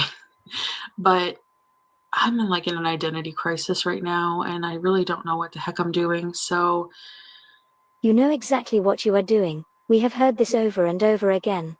We have seen this played out many times. So stop bullshitting everybody that you don't know what you are doing. bear with me. I know it's amusing. Yes, sometimes Chantal will do things just for attention. And she likes to play a little game with Girl World, with the reactors. Like, let me just do something and see if people notice. Like, that was her wanting attention. She's in need of attention, always. But she goes about the wrong way to get attention. There's all kinds of ways in the world to get attention, but she goes about it the wrong freaking way. Amusing to a lot of you, and I know it's laughable. Yeah, I know. So anyway, I guess that's really all I wanted to say. I don't really have much else to say. I know a lot of you have been at my live streams, and like I said, it's not going to be a permanent thing. I know I've been doing so many of them, but it's just an easy way to just press, you know, turn on the camera and hang out with 1,000 people or so and just share my day, because I really do like sharing a lot of stuff. So sometimes I think I don't, but in the end, I really do enjoy it. I don't think so much as it's about you sharing your day as it's you've got nothing to do and that's how you fill your day. Like you at the Canadian Villa, you didn't have a day job. You got the freedom to do anything you want, go anywhere you want, like make your own schedule. All you got to do is just create a video or do a live. How long does that take? If you got 12 hours in a day, and even if you do a live for, say, a couple of hours, then you've got the rest of the time to do whatever it is you want. So you've got to fill up the time. And you don't know how to do that other than eating and going live. You know, you look towards your audience to fill up your time and to keep you occupied and amused. I'm kind of an attention whore, so Yeah. I appreciate the attention you guys are giving me. Yeah, exactly. Self-confession, I love attention. That right there has to be the most truthful thing you have said. Agreed. Since doing videos. I think it's just also like... So every once in a while, Foodie would have a moment of self-awareness and truth and let it out. They were brief, but they still happened. We don't get those moments anymore. We get nothing but lies. The winter gloom, it's just... I feel cabin fever. But then I get anxiety when I go out a lot more now. So I'm going to have to really push myself when the weather... Can I just make an observation about her anxiety? When she first started her channel, when she weighed a little bit less, she was going out. She would go to the mall and have lunch with friends, no problem. She was going out in public and walking around alone, no problem. She didn't have problems with people seeing her. The more weight that she put on, the more she became secluded. She didn't want people to really look at her. Like it came in stages. She would still go out, but then she would cover up her chin with the collar of her shirt or the turtleneck. Or she stayed in the car more. Now she's progressed to a point where she doesn't want to go out at all, except when it's dark at night. And it all because of her gaining weight and her not fixing the problem. Is nice enough to go out, which is going to be just around the corner. So I'd like for Pete and I both to get out and do more things for videos and stuff. We used to have a lot of fun going places, and I'm really looking forward to that. I'm sure you will enjoy it, because that means that there's gonna be more of this. Yep, that's her catering to the feedies. That's straight feedie content. Yep. And they love that. Look. No, not only is it food that you're seeing, but just like the orgasmic expression on her face, she knew what she was doing these thumbnails. She's doing adult fetish content on a site that's not just for adults. She could take this stuff to say only hands. But ladies and gentlemen, if she went on OnlyHands, she would have a lot more competition from people who are doing similar content. B, she would have to advertise herself on other forums, because if you go to OnlyHands, you won't see anything. She would have to make the content, post it there, advertise it somewhere else. So she got on YouTube, and she's basically made a fetish channel on an open free forum that she could also monetize and get money from that and attract clientele that way, that she can pull around the corner and make money off of them. You know, it's all about not being around the competition and making the most money. Yep. More of the feedy stuff. Like when you see the food dripping down her face, chewing with her mouth open, talking with her mouth open, her constantly showing off the food to the camera, the rolling the eyes in the back of the head. This is all stuff that feedies love. I don't know about you guys, but I sure can't wait for the return of the road trip mukbang, or as we like to refer to it, car bang.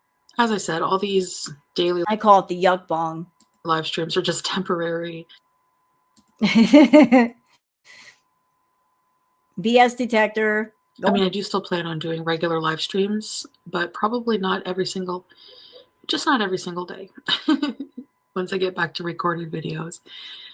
She never went back.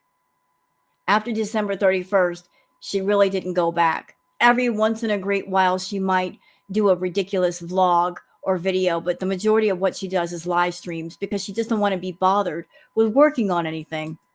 Diet-wise, how I'm doing with eating. Badly.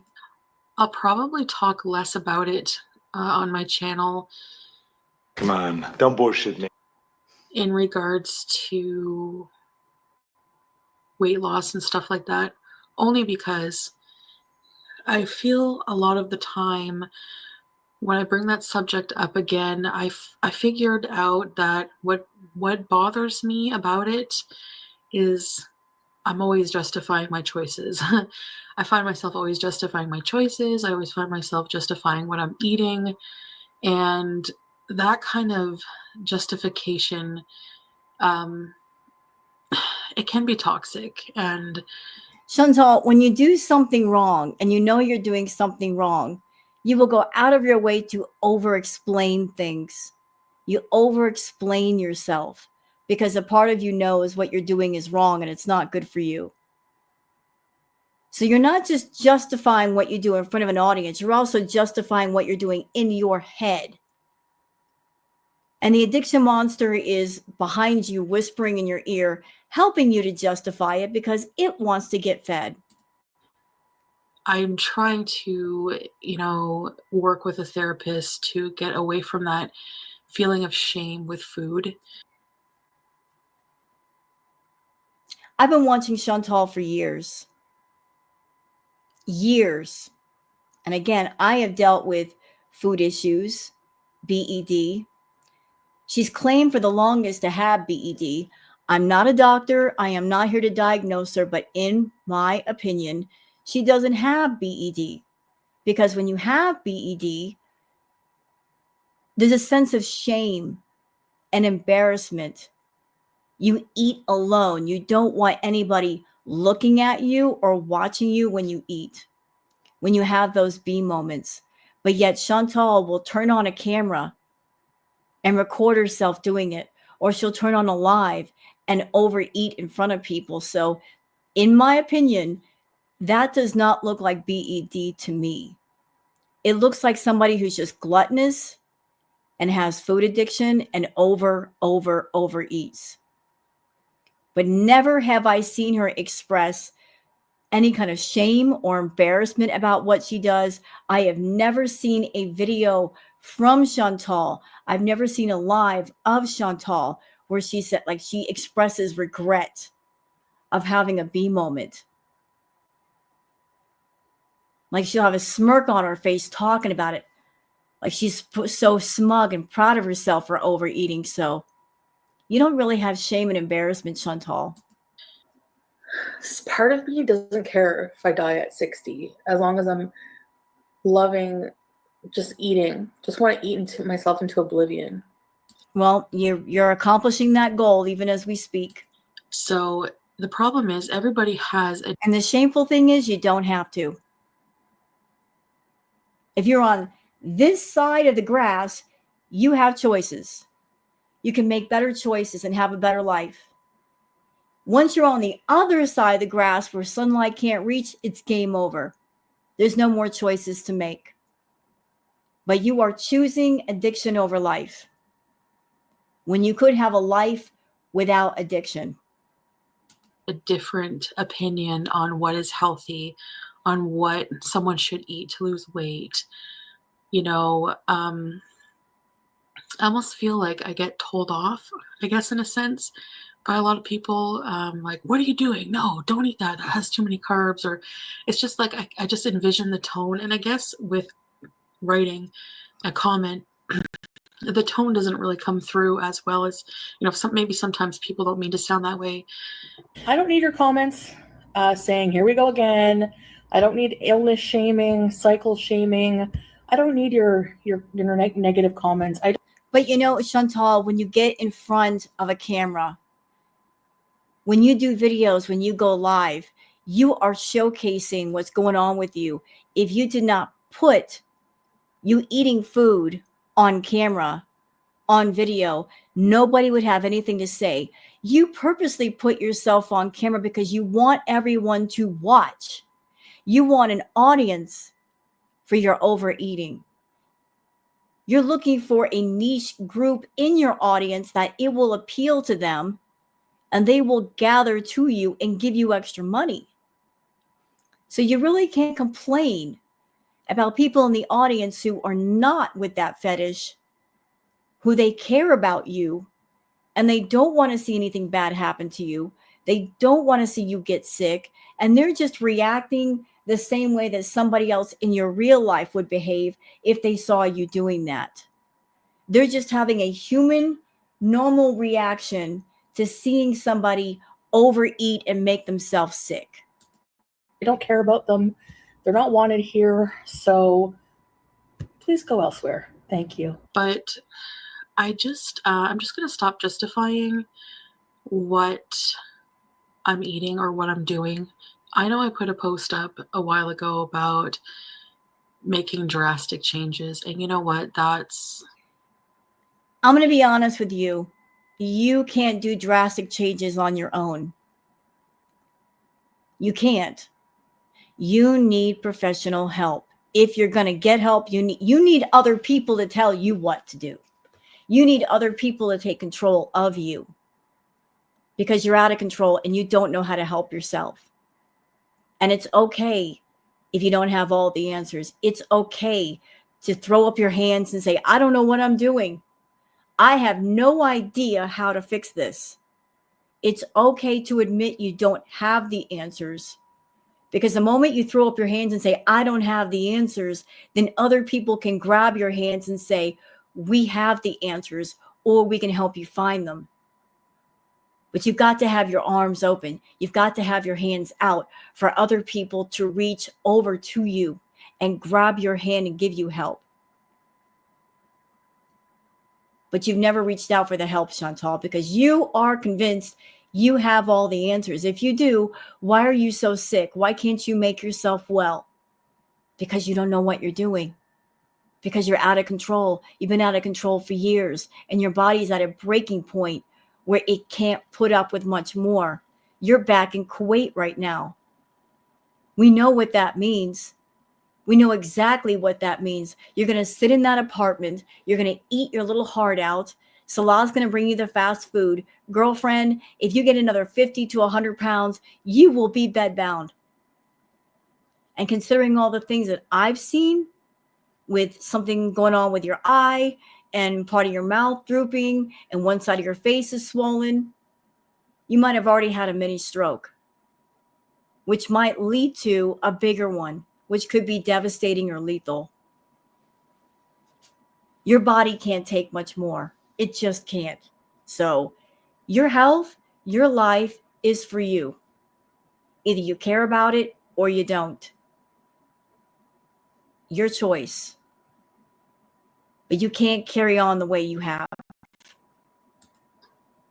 Part of my disorder is. And by the way, since we're here, you talk about how much you love your family, how much you care about your mom and your sister and your family. If you really cared about your family, you would use part of them as inspiration to get better. See, when you're an active addict, all you can focus on is the addiction and the pain that you feel. But because you're so consumed with the addiction and the pain that you feel, you're not aware of how it affects other people around you. Your family, your friends. You're not aware of their thoughts, their emotions, the frustration, the anger. You can't think that far out. You're not thinking about how they're going to feel if something happens to you. All you are focused on is yourself. And if you care about your family, you'll care about that. Is just going from black and white extremes. And that's also, again, in therapy, what I'm going to be working to get away from in order to have a repaired relationship with food. Because no matter what diet you go on, if you don't repair your relationship with food, it's going to make relapses a lot more likely. You know what, Chantal, the one thing I learned as far as getting on the other side of food addiction, you're right. You have to repair your relationship with food. You want to know how you do that? And this is key. You have to give food respect. You can't abuse food. You can't look at food or treat food in a way that it was not intended. Take all emotional anchors off of food and just see it and treat it for what it is. If you need comfort, if you need some stress relief, find some other way. Don't use food as a cure-all for everything. If you're feeling stressed out, go take a walk. Go read a book. Turn on some music. Do something that does not involve food. You have to find other coping skills and other coping mechanisms. Food is not everything. If it's your everything, that's where you run into problems. It is not your lover. Like, your food problem is so extreme. You've done things that make me look twice at you. You treat food like you would treat a person. We all remember the fast food funerals. Who does that? Who has a fast food funeral for food? You're having a funeral for something that is not human. You're looking at food as almost being a person when it's not. That's how far down the rabbit hole you are, and you need therapy for that. Part of me doesn't care if I die at 60, as long as I'm loving just eating. Just want to eat myself into oblivion. Just from experience, just from what I'm learning. So I just want to say that sometimes, yes, you see me eat Chinese food, you see me eat pizza, and I'm not making excuses for what I'm eating. BS meter again. It's just that I'm having a really hard time with extremes and completely eliminating things immediately from my diet and loving just eating I'm very impulsive. So a lot of the And you need therapy for that. time I announce things, and that has always been to my detriment. So I don't know. Hopefully, I learn one day that not to be so impulsive. But again, it's something I have to work on. It's something I have to learn to improve. We all have room for improvement. So you said you have to learn to do these things. Question: who are you going to learn from? If you are not talking to anybody, who are you going to learn from? Because you're not talking to anyone. You're not seeking out information. You're not going to therapy. So where exactly is the learning supposed to take place, and who is supposed to give it to you? Because it's been years and you've not sought out the information when you could have. We all have flaws. And for me, being impulsive is definitely one of those things. So I think that I need more psychiatric help than. Yeah, you do. And I'm not saying that with any kind of shade. You need a lot of mental help, emotional help. You need that, Foodie. You've needed it for years. And a lot of people have suggested that to you, including the reactors that you hate so much. How many of us have said, you need help? How much have I said to you, Chantal, you need inpatient? You need help. You need therapy. Haven't I said that multiple times? You say the people that react to you, that we're all haters. We hate what you do. And if you were sitting in this chair watching you for so many years, you would hate what you do too. You come off as a very hateful, evil, soulless person. That is what you put on the internet. That is the energy that you put out. You wanted it that way. You designed it that way. But that is a persona that you put on YouTube, and we're just reacting to it. But even as someone that is a hater, I've said to you, go to inpatient. Go get therapy. When you come back home to Canada, go straight into inpatient. You need it. You need outside help. How many times have I said that, Chantal? How many times have the reactors said it to you? A lot. You don't want to listen. You're not ready. When it comes to addiction, y'all, only the addict can decide when it's time. You've got to reach that point where you hit the wall and you say to yourself, I am sick and tired of being sick and tired, and I can go no further. You've got to make that choice for yourself. Nobody around you can make it for you. No amount of screaming or yelling or begging or threatening is going to make you reach that point. You've got to reach that point within yourself. And despite all the things that have happened to her, despite all of the physical suffering that she puts herself through, she's still not at that point. She still hasn't hit the wall. I don't know if she ever will. I feel that she might just live in her world of delusion forever, where she thinks, oh, I haven't had a heart attack yet, and I'm still making money on YouTube, and I still have my enablers and my hug box, so everything's okay. Like, she will forever delude herself into thinking that everything's all right until something isn't. She's going to count on that toxic safety net to catch her before she hits the ground. What I am on an antidepressant, which I've been on for a while, and it does help take the edge off. Is that a separate antidepressant, or does that also include the cannabis? But I'm wondering if I have something else going on. I've never been properly psychiatrically evaluated, and it's really, really hard to get in to see a psychiatrist here right now. There's online therapy. You can get online therapy, Chantal. I mean, you got to start somewhere. Even if you can't see a psychiatrist face to face, you can always take some online help. And even if that helps a little bit, it's better than nothing. There's just wait lists, there's shortages. You're making excuses. You're looking at the barricades. You're not looking for the sledgehammer or the axe to break down the barricades to open up the path in front of you. And whenever I bring it up to my doctor, it's one of those things where it's like, ooh, it's going to be hard to get you in with somebody. And that's just really, that's just a reality of mental illness healthcare. If you feel you have a mental problem and your doctor's not paying attention, you need to look for another doctor to get a second opinion. Or push the issue with your doctor until they get to the point where they will refer you.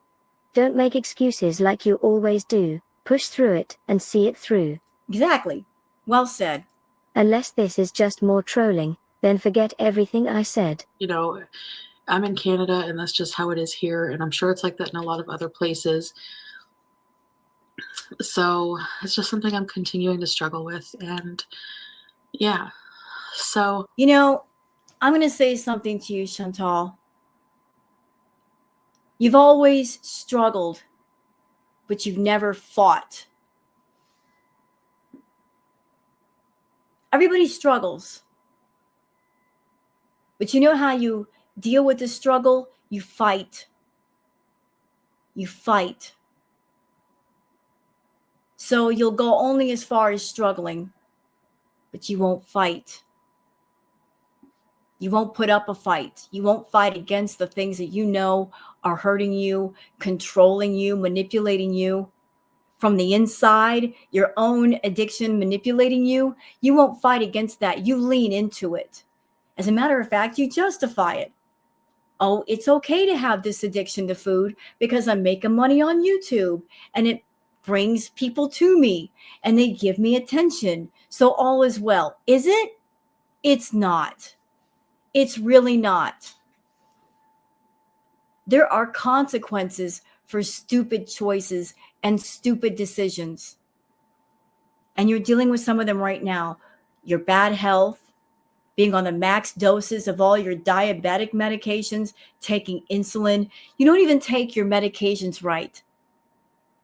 You're not taking your medications to manage your diabetes. You're taking your medications to have more B moments.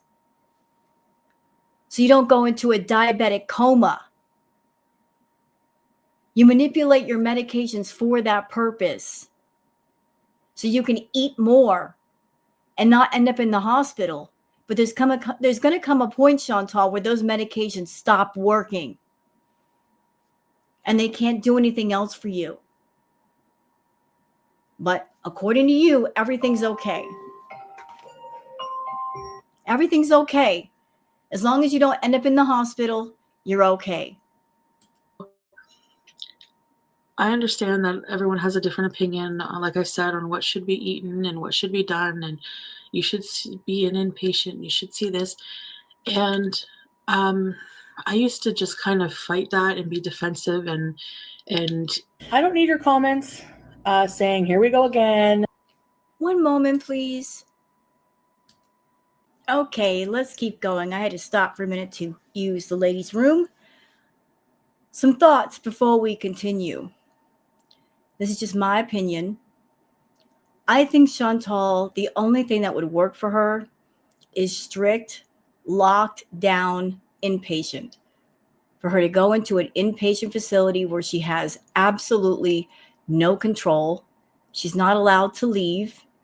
Her food is monitored. Everything is monitored. There's no way for her to sneak out or have food brought to her. Basically, jail. To where she has no control to be impulsive or indulge. She needs someone else to take the wheel because she doesn't know how to drive right now as far as her own life. That's how I feel. That's my opinion. But let's keep going. I don't need illness shaming, cycle shaming. I don't need your. You know what, Chantal? I am not shaming illness by making this video. I want to make that perfectly clear. I'm not shaming the addiction. I'm shaming what you're doing with it. Okay? Let's be clear. I'm not shaming the addiction. I'm shaming what you're doing with it. The fact that you gave your addiction a job, an actual job. You put it to work. You put all of your pain and your suffering to work.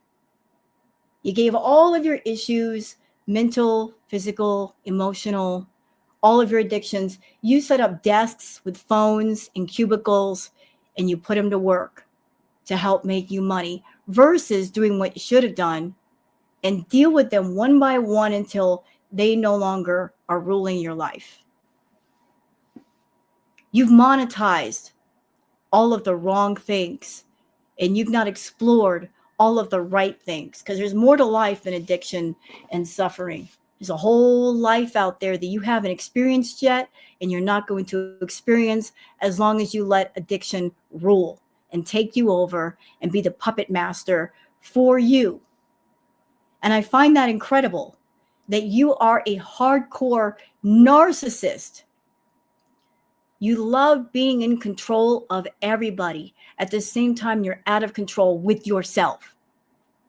And you're letting something like addiction tell you what to do. You don't like to be told what to do, but you're okay with addiction telling you what to do and dictating your every thought, your every move from the time you wake until the time you go to sleep.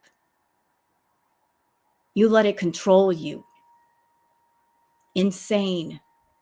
Your negative comments, I don't care about them.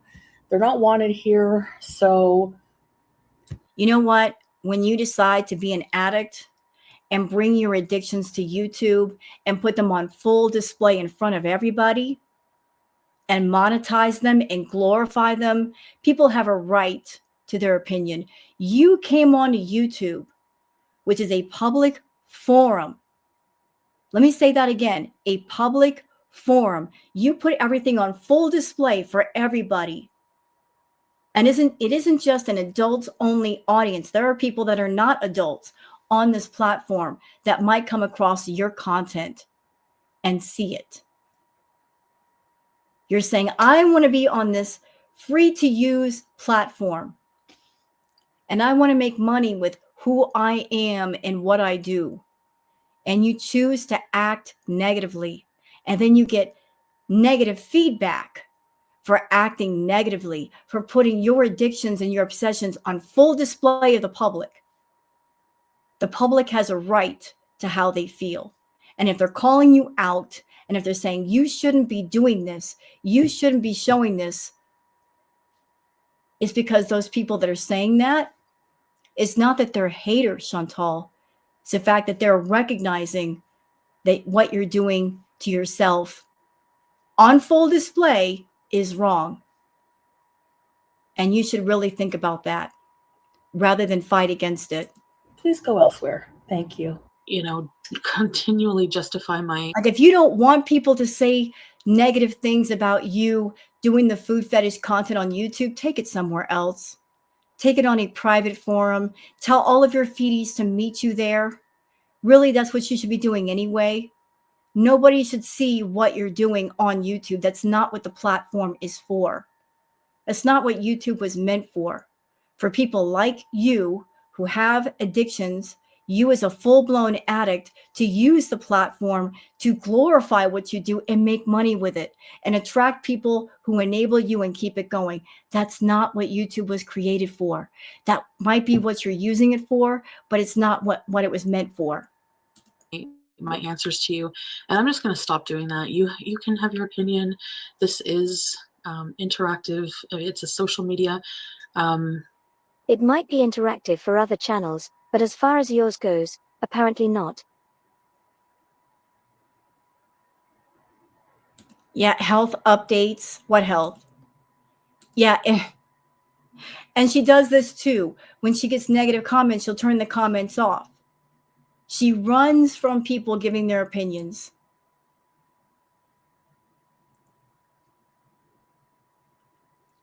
She doesn't want to hear the negative. I ask that you be respectful in comments. She's okay with people being interactive with her as long as they're yes men and they agree with what she's doing and they enable her.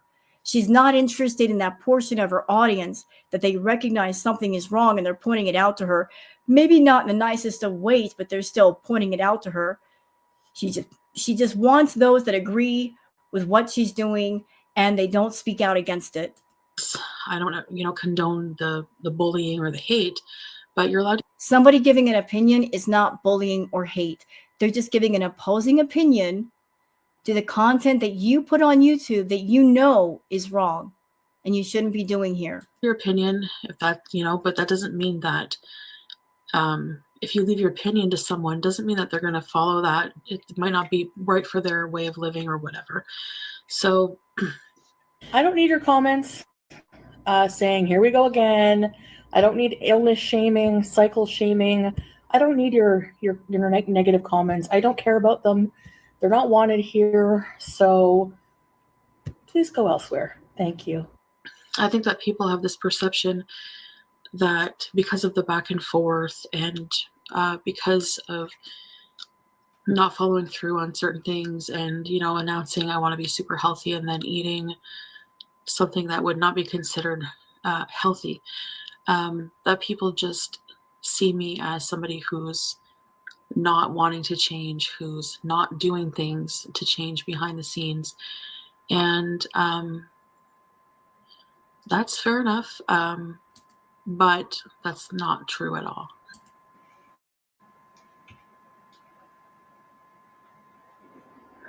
Part of me doesn't care if I die at 60, as long as I'm loving just eating. Just want to eat myself into oblivion. It's not true at all. I do have a therapist. I don't talk to them every day. Maybe once every 2 weeks or something like that. It depends. It's not really a fixed schedule anymore because I did cancel before my therapy. Therapy, again, is just something that's so hard for me to get into. My therapist has reserved as needed spots. Even if you went to a therapist, Chantal, there's therapy you can do at home for yourself. You can practice self-control at home away from your therapy sessions. Like if you're having a bad moment or you feel that urge to eat, you can choose to go out and distract yourself from those thoughts of food. Like if you know you're having a bad moment and you've got those thoughts in your head, you can say to yourself, you know what? I'm not going to eat. Nope. I'm going to go take a walk right now. I'm going to walk outside my house and walk down the block until the urge to eat subsides. Or I'm going to go listen to some music. Or I'm going to go take a drive. You know, start to learn some coping skills and coping mechanisms to calm yourself down, to fight against those urges. Like you can fight your own fight between the therapy sessions. I feel opened up. I feel naked. I feel vulnerable. I don't feel very good talking about things. Yeah, that's therapy. Therapists will ask the hard questions. There's somebody that they're perfect because they don't know you. They can give an unbiased opinion. They're not a relative or a close friend. You can tell them things in confidence, and they're not going to say to other people what you told them. They can give an unbiased opinion based on what you say. But I think you're scared of therapy because you know you're a bad liar and that people can see through your lies.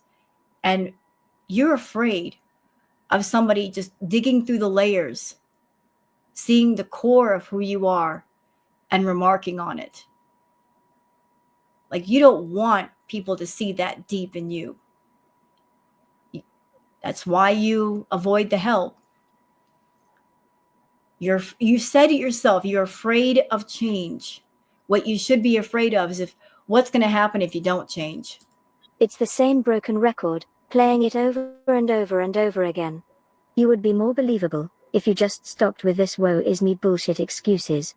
You have no problem talking to your subscribers in a live stream, of course, main reason being you get them super chats.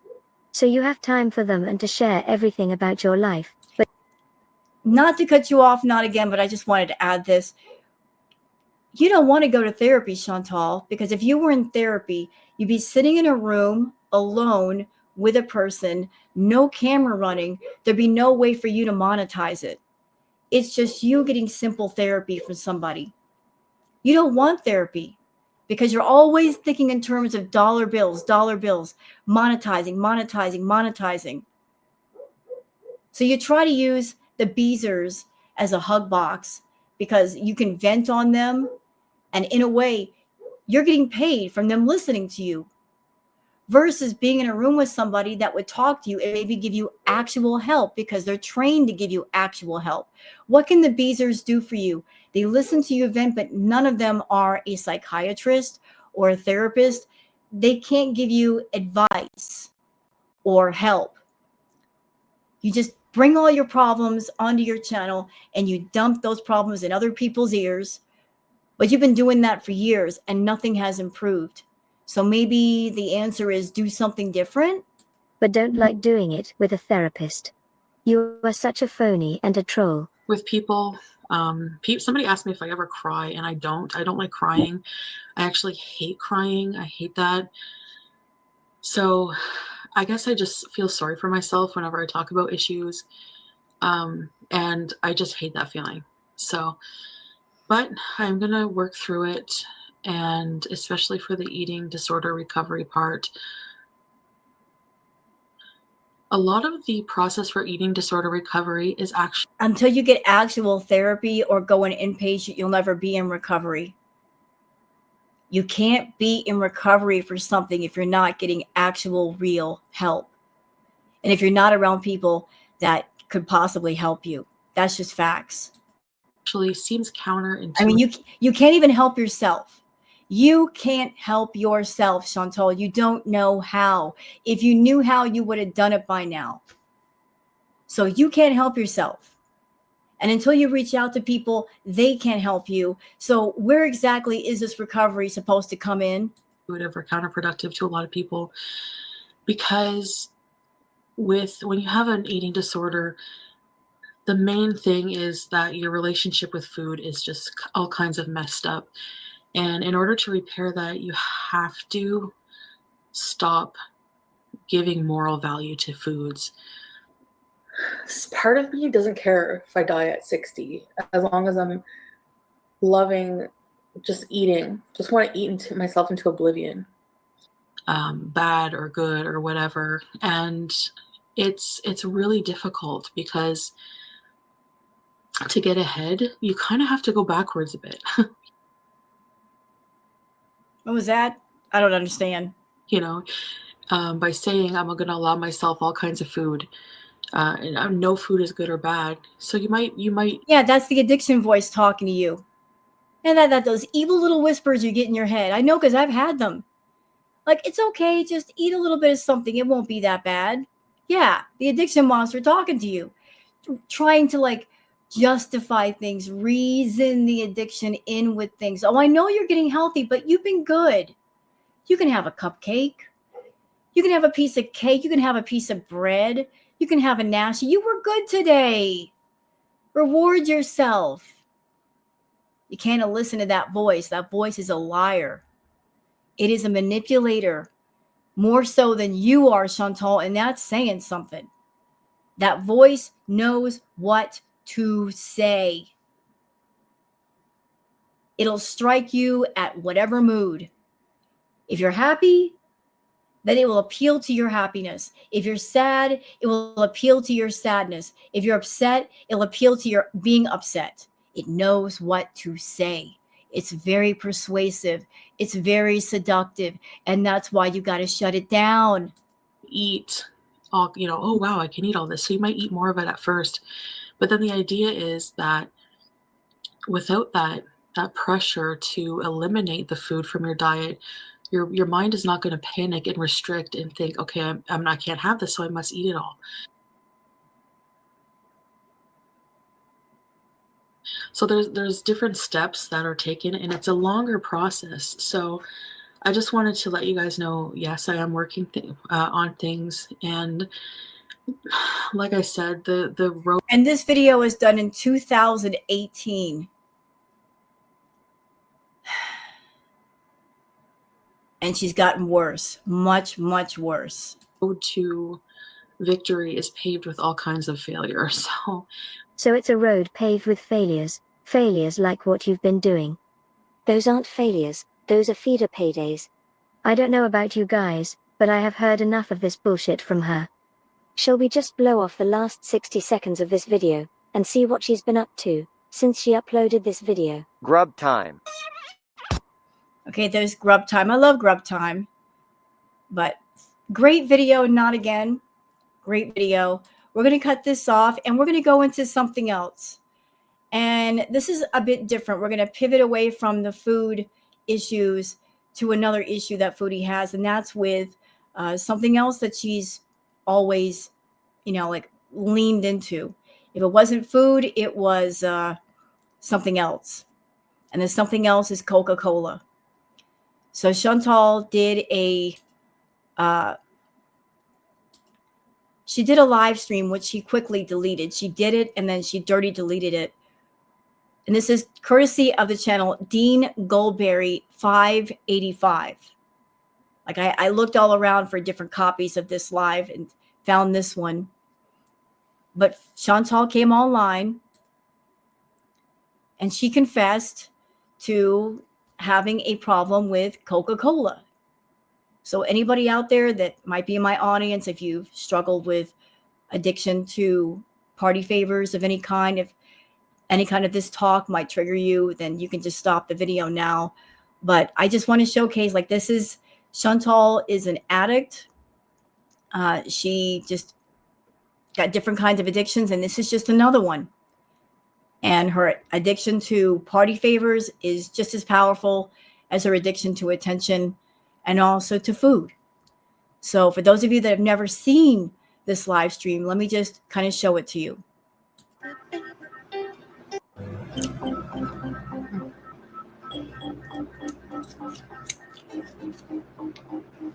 What is this shit? Oh my god. And sometimes the problem with food and her party favors, they were just like meshed together. You know, they always followed each other. They were always meshed together. Like all of her addictions are meshed together into one big ball of crap. Like they're all tied together. She would just consume. All of those addictions just interlocked. And look at her eyes. She is not sober right now. She's high as a kite. Hi, guys. I have a mac and cheese, but I don't have a fork. And this, what you're seeing right now, this was a Chantal that would show up late at night. She would be up all day on the powder. The powder would give her energy. The powder would cut her appetite. But then at night when she wanted to go to sleep, she would overdo the edibles. Way overdue. We're talking 1,000, 2,000, 3,000 milligrams at a time. And all of those edibles would supercharge the food issue. And then she would do nothing but have B moments all night long, literally for hours. This was Crackhead Olympics. Yes, it was. So I've been eating it like that. And I apologize for you guys seeing her eating. And Snapple, lemonade.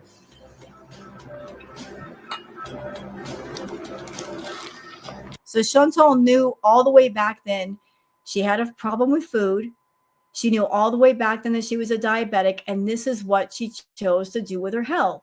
And again, this was during the time when she was making $20,000, $30,000 a month on YouTube, and she could have taken care of her health in every way it needed to be taken care of. She could have taken care of her cats. She could have had a lot of things. This is what she chose to do with a cup of fortune. Consume it and overconsume it.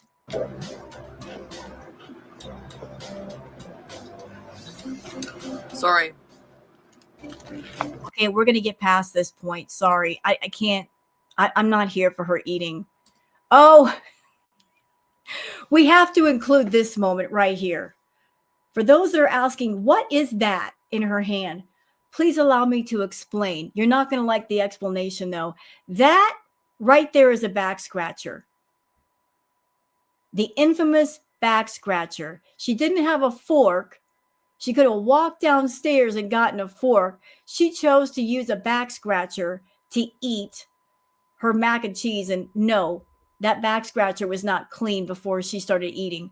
I'm sorry to make you nauseous, but I'm just explaining what's going on here. Yeah, she's high out of her mind using a back scratcher as a fork. Mm.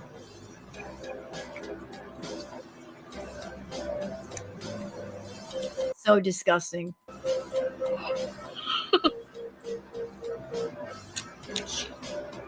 you. I won't even begin to tell you what I think that back scratcher was used for.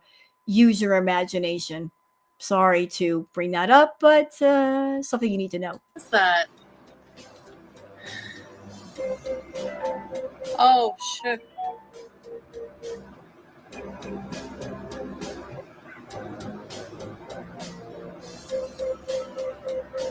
After eating enough food for 6 people, she begins to tire from the food and the party favors she has ingested. Yeah, she would go into a combination of like too many edibles and food coma. Are you guys gonna call back? You can hear it in her voice. She's high. She is so high. Where did I leave this Like her pupils are blasted. Blasted. stuff? Look. Does that look like a sober person to you? No. Absolutely not.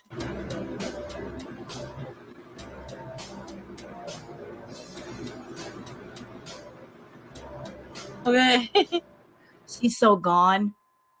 She's this was Crackhead Olympics. This was a Chantal that we dealt with. Sometimes she'd be high energy, sometimes no energy at all. And all because of this stuff she was taking. All right. Well, have a good night, guys. Toodles. I'll see you next time. Bye, guys. Bye. Because I'm in the middle of doing some things. And the next day, evidence of yet another addiction becomes evident. The Coca-Cola abuse. That's right, May. You tell them. I don't know why people are mad at me right now. Victoria, why are people mad? Well, she would always grin like that because she knew she was busted. There were many times when we would hear her. She would turn the camera away and then she'd sniff some powder or something up her nose off camera and then come back on camera with a crap eating grin saying, "What? I didn't do anything." And then when people called her out, because sometimes she'd have powder underneath her nose, that's when she started going to the bathroom to do it. And then you could hear the sniffing in there. And then when people called her out for that, that's when she started muting the stream. All this time, why are people mad at me? Stop defending her behavior. Like, what behavior? What behavior? What did I do? Coming on camera, high, getting high. There was no food in this entire stream, no gorging, no eating at all. Coca-Cola kills the appetite. Yes, it does, because it is a very powerful stimulant. Anybody that's ever drank coffee or, like, say, smoke cigarettes, what does that do, y'all? It cuts appetite. But caffeine will kill your appetite. So imagine something more powerful than caffeine. Chantal's a very extreme food addict. It would take something equally as powerful to stop her thinking about food. She would use the Coca-Cola all day, stream all day and all night, then use the edibles to come down. And usually 2 or 3 days later or 24 hours later, the mood crashes would happen. And she'd be so nasty and so mean. Like there was always a crash and it would always leave her in the nastiest of moods. What?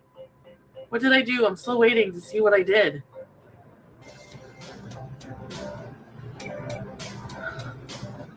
Amara, I don't even know what the criticism is. I don't know what I did.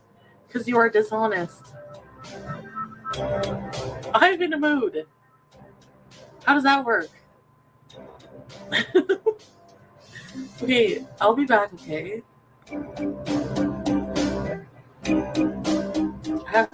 Oh, and I have to talk about this. Y'all see that heart necklace around her neck? That was something that she wore for Natter.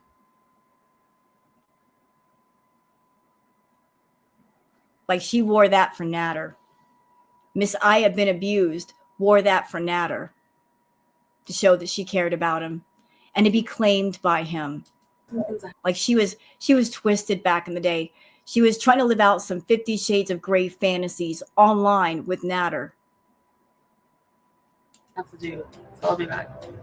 Yeah, I'll be back. She's got to go do lines of Coca-Cola. But be on the lookout.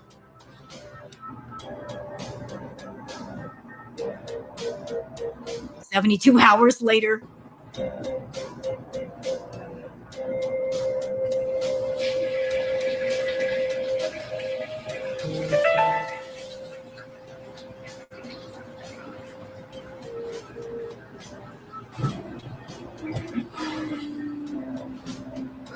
Okay, now this part where she's going to talk about her problem with Coca-Cola. So just letting you guys know.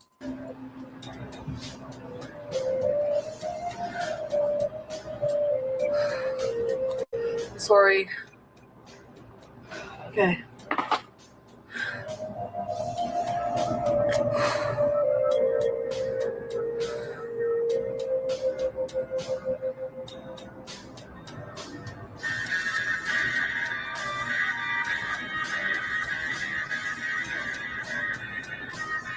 And I'm sorry about the music, y'all. That's just part of the video. I don't know how to say what I'm about to say. But I think the person, like Dean, when he made this video, he added the music to make it transformative so he wouldn't get in trouble for just uploading a copy of it. I think that's why the music is there. I don't think it's it's not something I was going to talk about, but I just feel really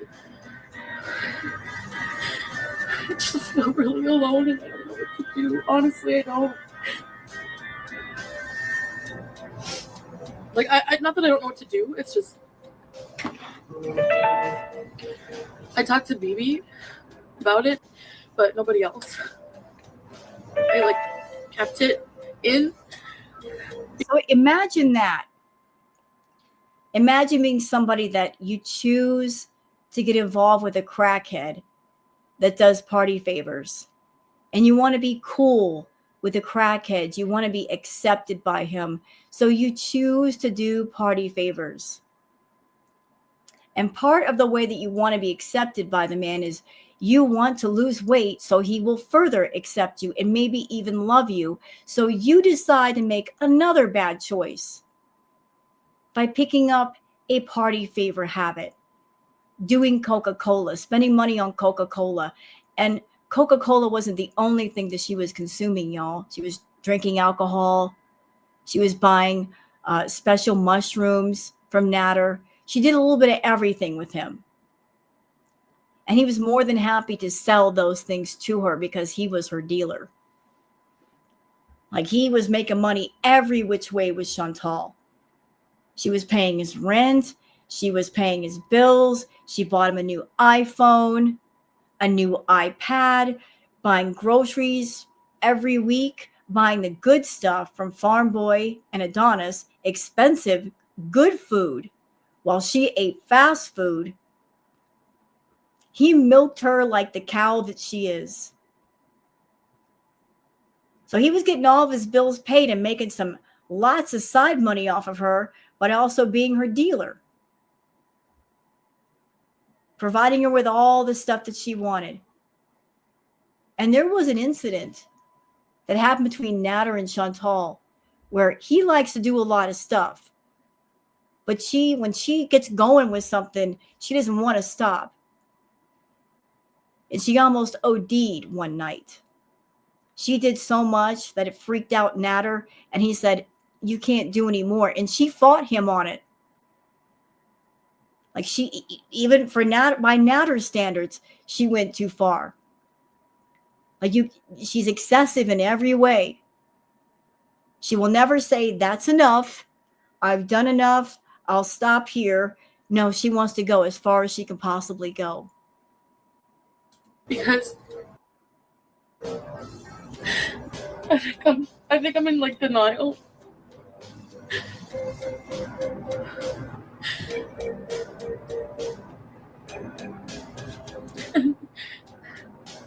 I was trying to go through the day and just be normal and cook and everything, but I just can't. I just don't want to. Now, here's the sad thing. After Chantal made this video, she wanted to dry out a bit. She went to a relative's house. I believe it was her uncle. She stayed with her uncle for a couple of days. And I don't know exactly what happened at the uncle's house. I have heard about the uncle that maybe he was a sponsor for NA, but something happened and she had to leave. She did an order for edibles, and that order was waiting on her when she got home. So she was supposed to go over there and dry out, but she didn't stay long. And then when she got back, she was back to doing certain substances. I'm so sorry. Oh my God, I need Kleenex. Hold on. Like, there's an old saying, you can't heal in the same environment that you hurt in. Like, if you have bad habits and there's a certain environment that you're in that promotes those bad habits, or you've got too much freedom and space to do those bad habits, you are going to do them because the temptation is there to do them. So Chantal, full reign over her life to be out of control, and so she was. And there was nothing and nobody stopping her. And she went to an entire other country and she's still out of control.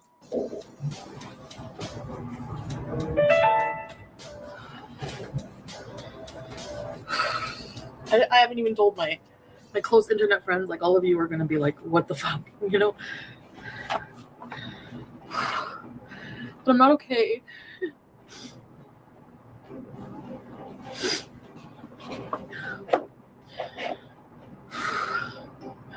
And the thing is, everybody could tell in girl world when she was high, and we kept calling her out for it and even saying, we know you're doing the Coca-Cola, Chantal. And she would get mad and deny it. No, I'm not. No, I'm not, even though we knew. So deny. And she's having this moment where she's confessing that we were right. But I mean, if you can see it, if it's in front of you, how can you deny it? oh my God, I don't know how to say it. I don't know how to say it. Ooh.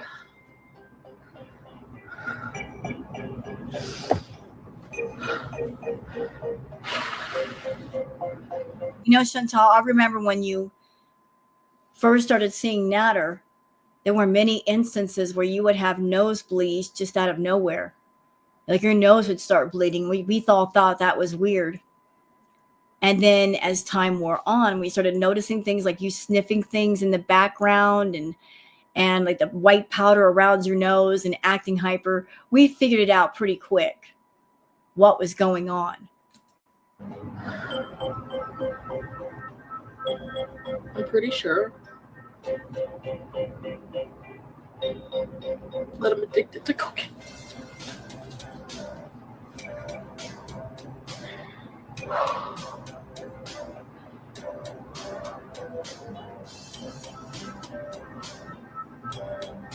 I can't stop shaking. I've been shaking all day. And this is the part where if she were really concerned about her addiction, she should have sought professional help. Like, really gotten serious with it. If she had that moment of momentary awareness, she should have said, guys, like, I know I've got a problem. I need to go and fix this.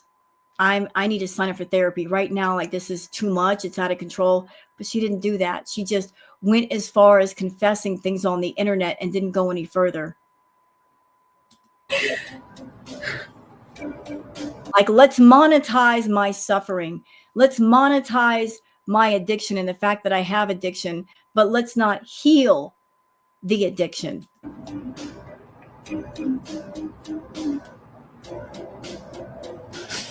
Like, hurts are meant to be healed, Chantal.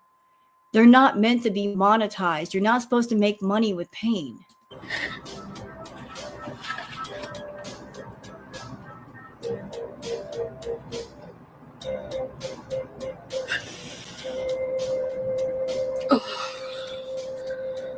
Like I can't stop shaking, and I just feel like I just need to calm down. That's why I ordered the pre-roll, because if I do, when I do edibles or I do cannabis, it actually really helps with the nerves.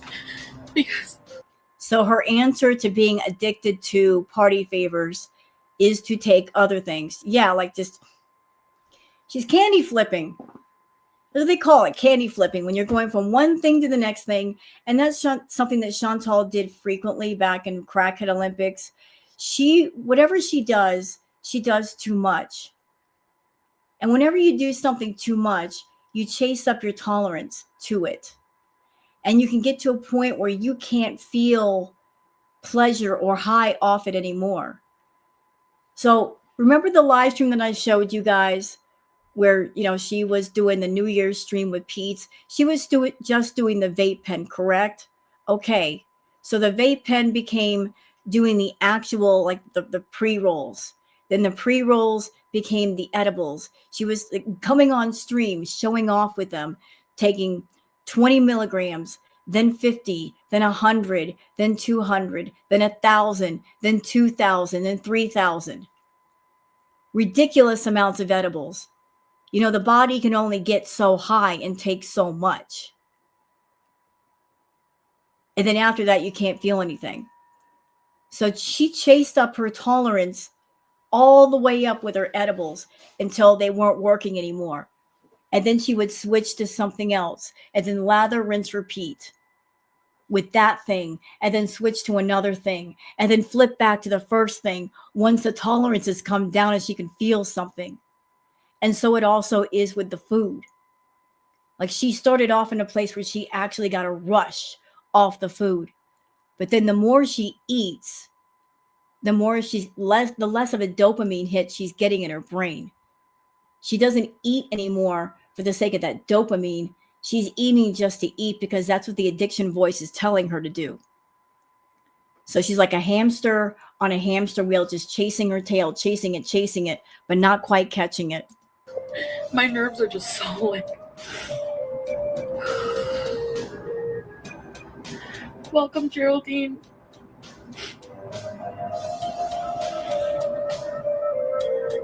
And can I just give my personal observation? There are lots of people that have dealt with addiction. It's a horrible thing. I wouldn't wish addiction upon anybody. It's just that bad. Even people that I don't like or hate, I would never wish addiction upon anyone. It ruins lives. It takes loved ones from us. It is the hardest fight you will ever fight in your life. The battle is within, and it sucks. It sucks, and it's one you never really stop fighting. The only difference between being in the middle of addiction and being in recovery is that in recovery, you've got the weapons to fight back. You've got some self-control, and you could do something with it. But what I'm not liking right now, watching this back, I don't like this gross display of looking into the camera and talking about addiction. It's like, I'm going to sit here and I'm going to talk about this rather than go get help like I should. Like, I'm going to put on this big play about it.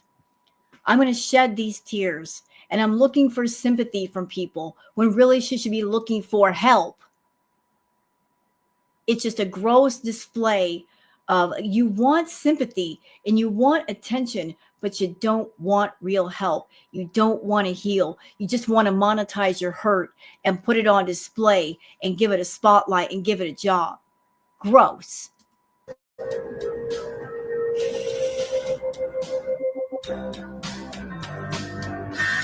A lot more goes on here. We're going to turn off the music for a minute because there's text. Too much for this video. I will summarize. She admits being addicted, and now she cries out for help. She is embraced by family and friends. She does not seek drug treatment, just an ER visit. Instead, she goes on a green buying bingo moment. So there you go. She could have sought out drug treatment. She did not. She went to the ER. I forget exactly what for. Maybe for her anxiety. I'm not sure. But She admits that she's got a Coca-Cola habit and her answer is to buy lots and lots of green. Okay. Don't know how that's going to help you though. Get out of here. Bible. Wow. And I could tell by her eyes she's blasted. Big pupils again. We always used to do pupil check with her because the eyes don't lie. Her mouth lies, but the eyes don't lie. Eating fish. Like, look at her eyes. Bright room, but the eyes are opened up wide. I'm gonna go visit Joe and he's gonna do edibles with me. Joe zip it. Joe, you're not off to a good start. Christmas Leviathan. Where's all my stuff? Oh. So I have a whole bunch of items to get me through all this crap I'm going through. Hi, Juju Trixie, Giggle Life Away. Hi, Raquel. Hi. I got your loving. Please note the total lack of desperation and sorrow from her I think I'm addicted video. Yeah, because she's happy. She's got her green products. So let's recap. She would buy the wheelchair edibles for like $75 a piece plus $10 tip. She would buy the pre-rolls and a lot of them because when I say she brought pre-rolls, she would smoke that all day long. But on top of that, there were other things like the shatter bears. Because once the edibles stopped giving her the high, she had to switch to something harder like shatter bears. Shatter is a little bit more potent than the edibles. Emails, thank you. And most of you who have been reaching out to me. There's some mushrooms here. Yep. Mushrooms. Magic mushrooms. Yep. Mushrooms. And I really appreciate it. Thank you very much. So like she just got through doing the live stream. I have a problem with this substance. So the answer is to buy more substances. Hallucinogenics. Are hallucinogenics a good idea for somebody who's under mental and emotional duress? No, they're not. Like that's the last thing you should be taking is an hallucinogenic. Much. And where did she get those mushrooms from? Natter. Because he told us later that she bought $300 in special mushrooms. He was her Dr. Feelgood. The mushrooms I have, I'm going to try for microdosing. Sure, microdosing. As if you know how to microdose anything. This is my after visit summary from the hospital. So you just went to the hospital. You just got through with the ER and you're going to buy all that stuff. You're stupid. I didn't sleep for like 2 days. And then I went to the hospital and then my uncle's and I've been so tired. Like just like sleeping and sleeping and sleeping and sleeping and sleeping. Well, what were you on that kept you up for days? I can't say for certain why you were up for days, but I could think of a substance that will keep you up for days. Like math. Did you do some math? Is that why you couldn't sleep? I've been experiencing is just this like anxiousness that really just smoking a bit or taking like one gummy will just like help me relax, you know? So that's what I've been doing. Now I ordered so many things that this company gave me a free gold. Are you guys here? Okay. Hi guys. A gold THC milk chocolate made in Canada, 1,000 milligram chocolate. Of course, she's going to have to buy a green product that is also food, candy. So I'm going to be excited. Just the very thing that a food addict needs. To try that. But let's put the two things together. A substance mixed with food. Great idea, Chantal. Right now, I smoke on a little bit of. So I'll tell you what. Just cannabis right now. Sure. Like I'll just. No. Your eyes are blasted. What else did you do? Did you partake of some of those special mushrooms, like some mushroom tea? Have a whole big like joint, and I'll just like smoke it, put it out, smoke it, put it out. Yeah, like I'm not gonna be exactly, Joe. No, I'm not gonna be Lies. like picking out on this or eating Lies. 200 milligrams because I don't feel good when I eat too much either. You know. And yet that's what she does. Consumes massive amounts of everything, and she'll do it just because it's there.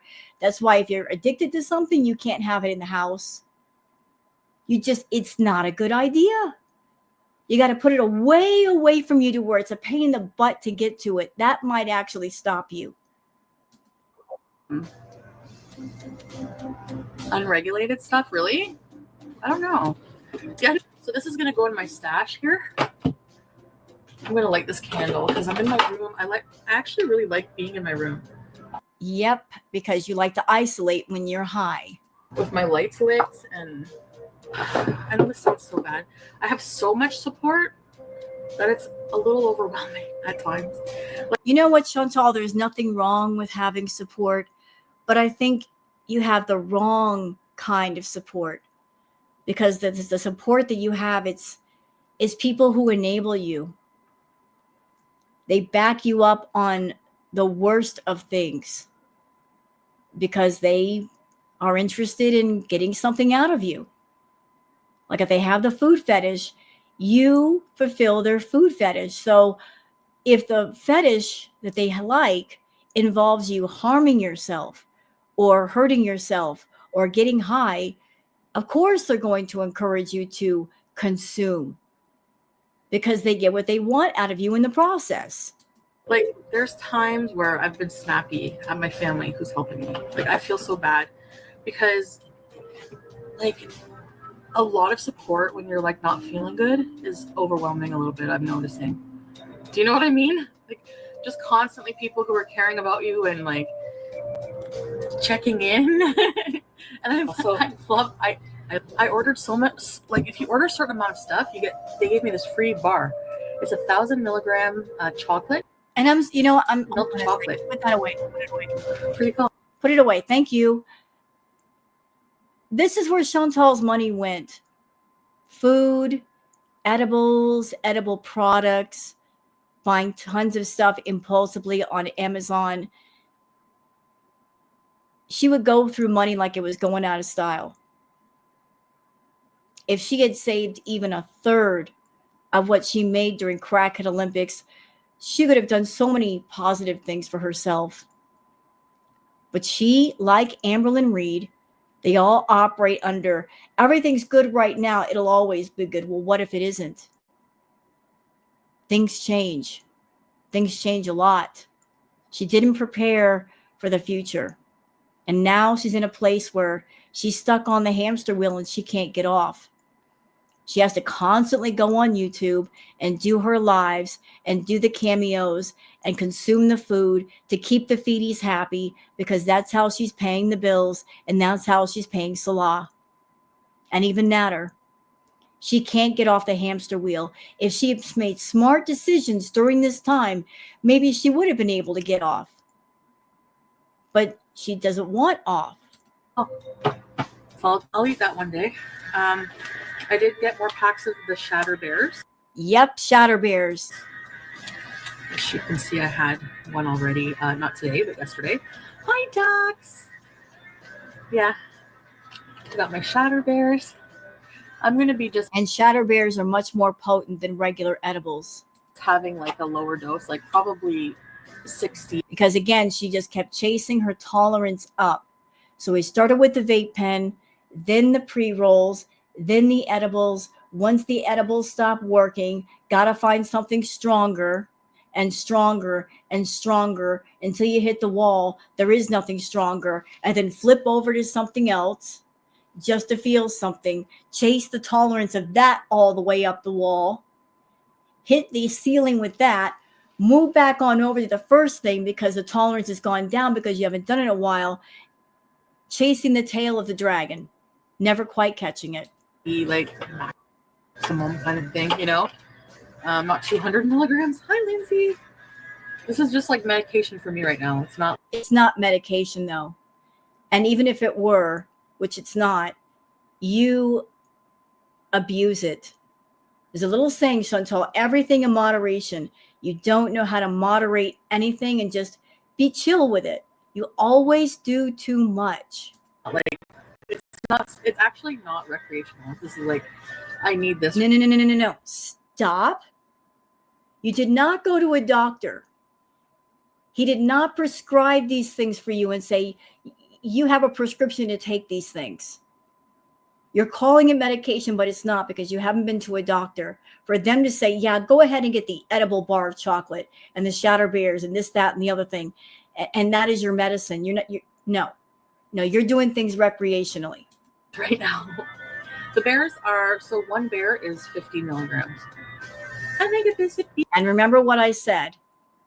One bear, my friend Jim would take his total throughout the day, 30 milligrams in the morning, 30 milligrams at night, 60. And that's for severe migraines. Chantal cannot say, oh, I have a medical condition, and that's why I was taking more than, say, 50, 60 milligrams. She just wanted to take it to feel a buzz. These are, so, all right. So I also have this. I love these things. These are the caviar. I put the, like, thing in, like, for example, and these. I got some, Marissa. Like all the money that she spent at the green store, I'm sure they loved her. These are the best rolling papers. These are raw cones. I don't know if you guys know. If you can't roll, yeah, these come with like they're pre-rolled, and we don't need. Okay, we're gonna go back a little bit. All right, let's go back. Just 1 second, please. Okay, so Dean, hold on a second. Let me just cut the what. Dean says, okay, let me be clear. I have nothing against recreational rugs of any kind. As a matter of fact, I feel that rugs and rug use should be decriminalized. That's his opinion. Just don't get in a car or be in a position of responsibility when imbibing. But this is not fun times. This woman is an addict and is unaliving herself on camera on YouTube. These videos are monetized. She is flaunting her addictions. Yep, absolutely. Flaunting and glorifying.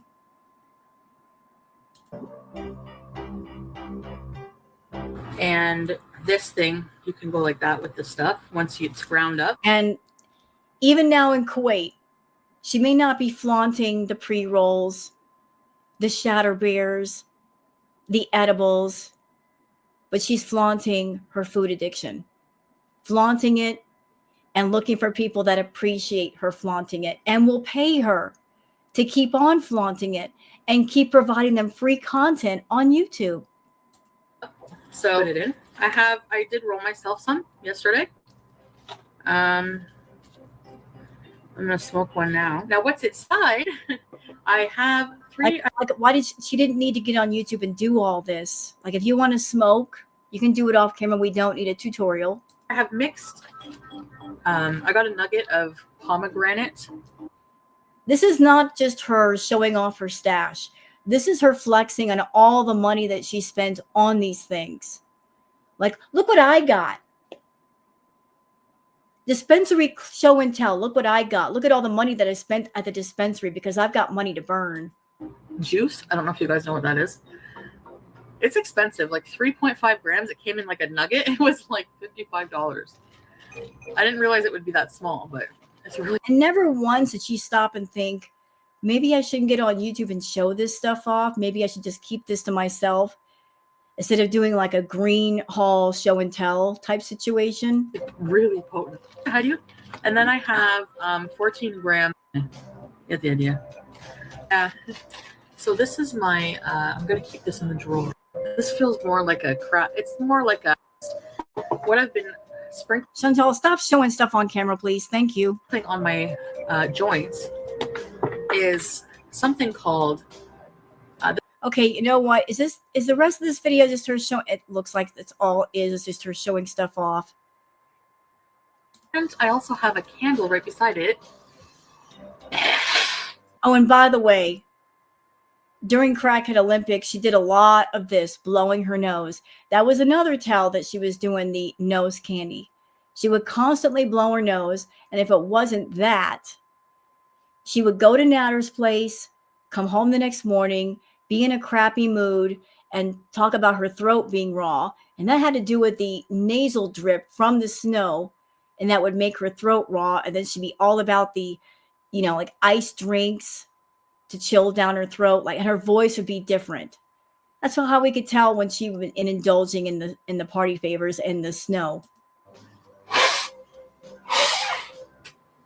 I'll probably forever be blowing it on camera because of the fact that regardless of anything up it, I still have allergies. It wasn't due to allergies.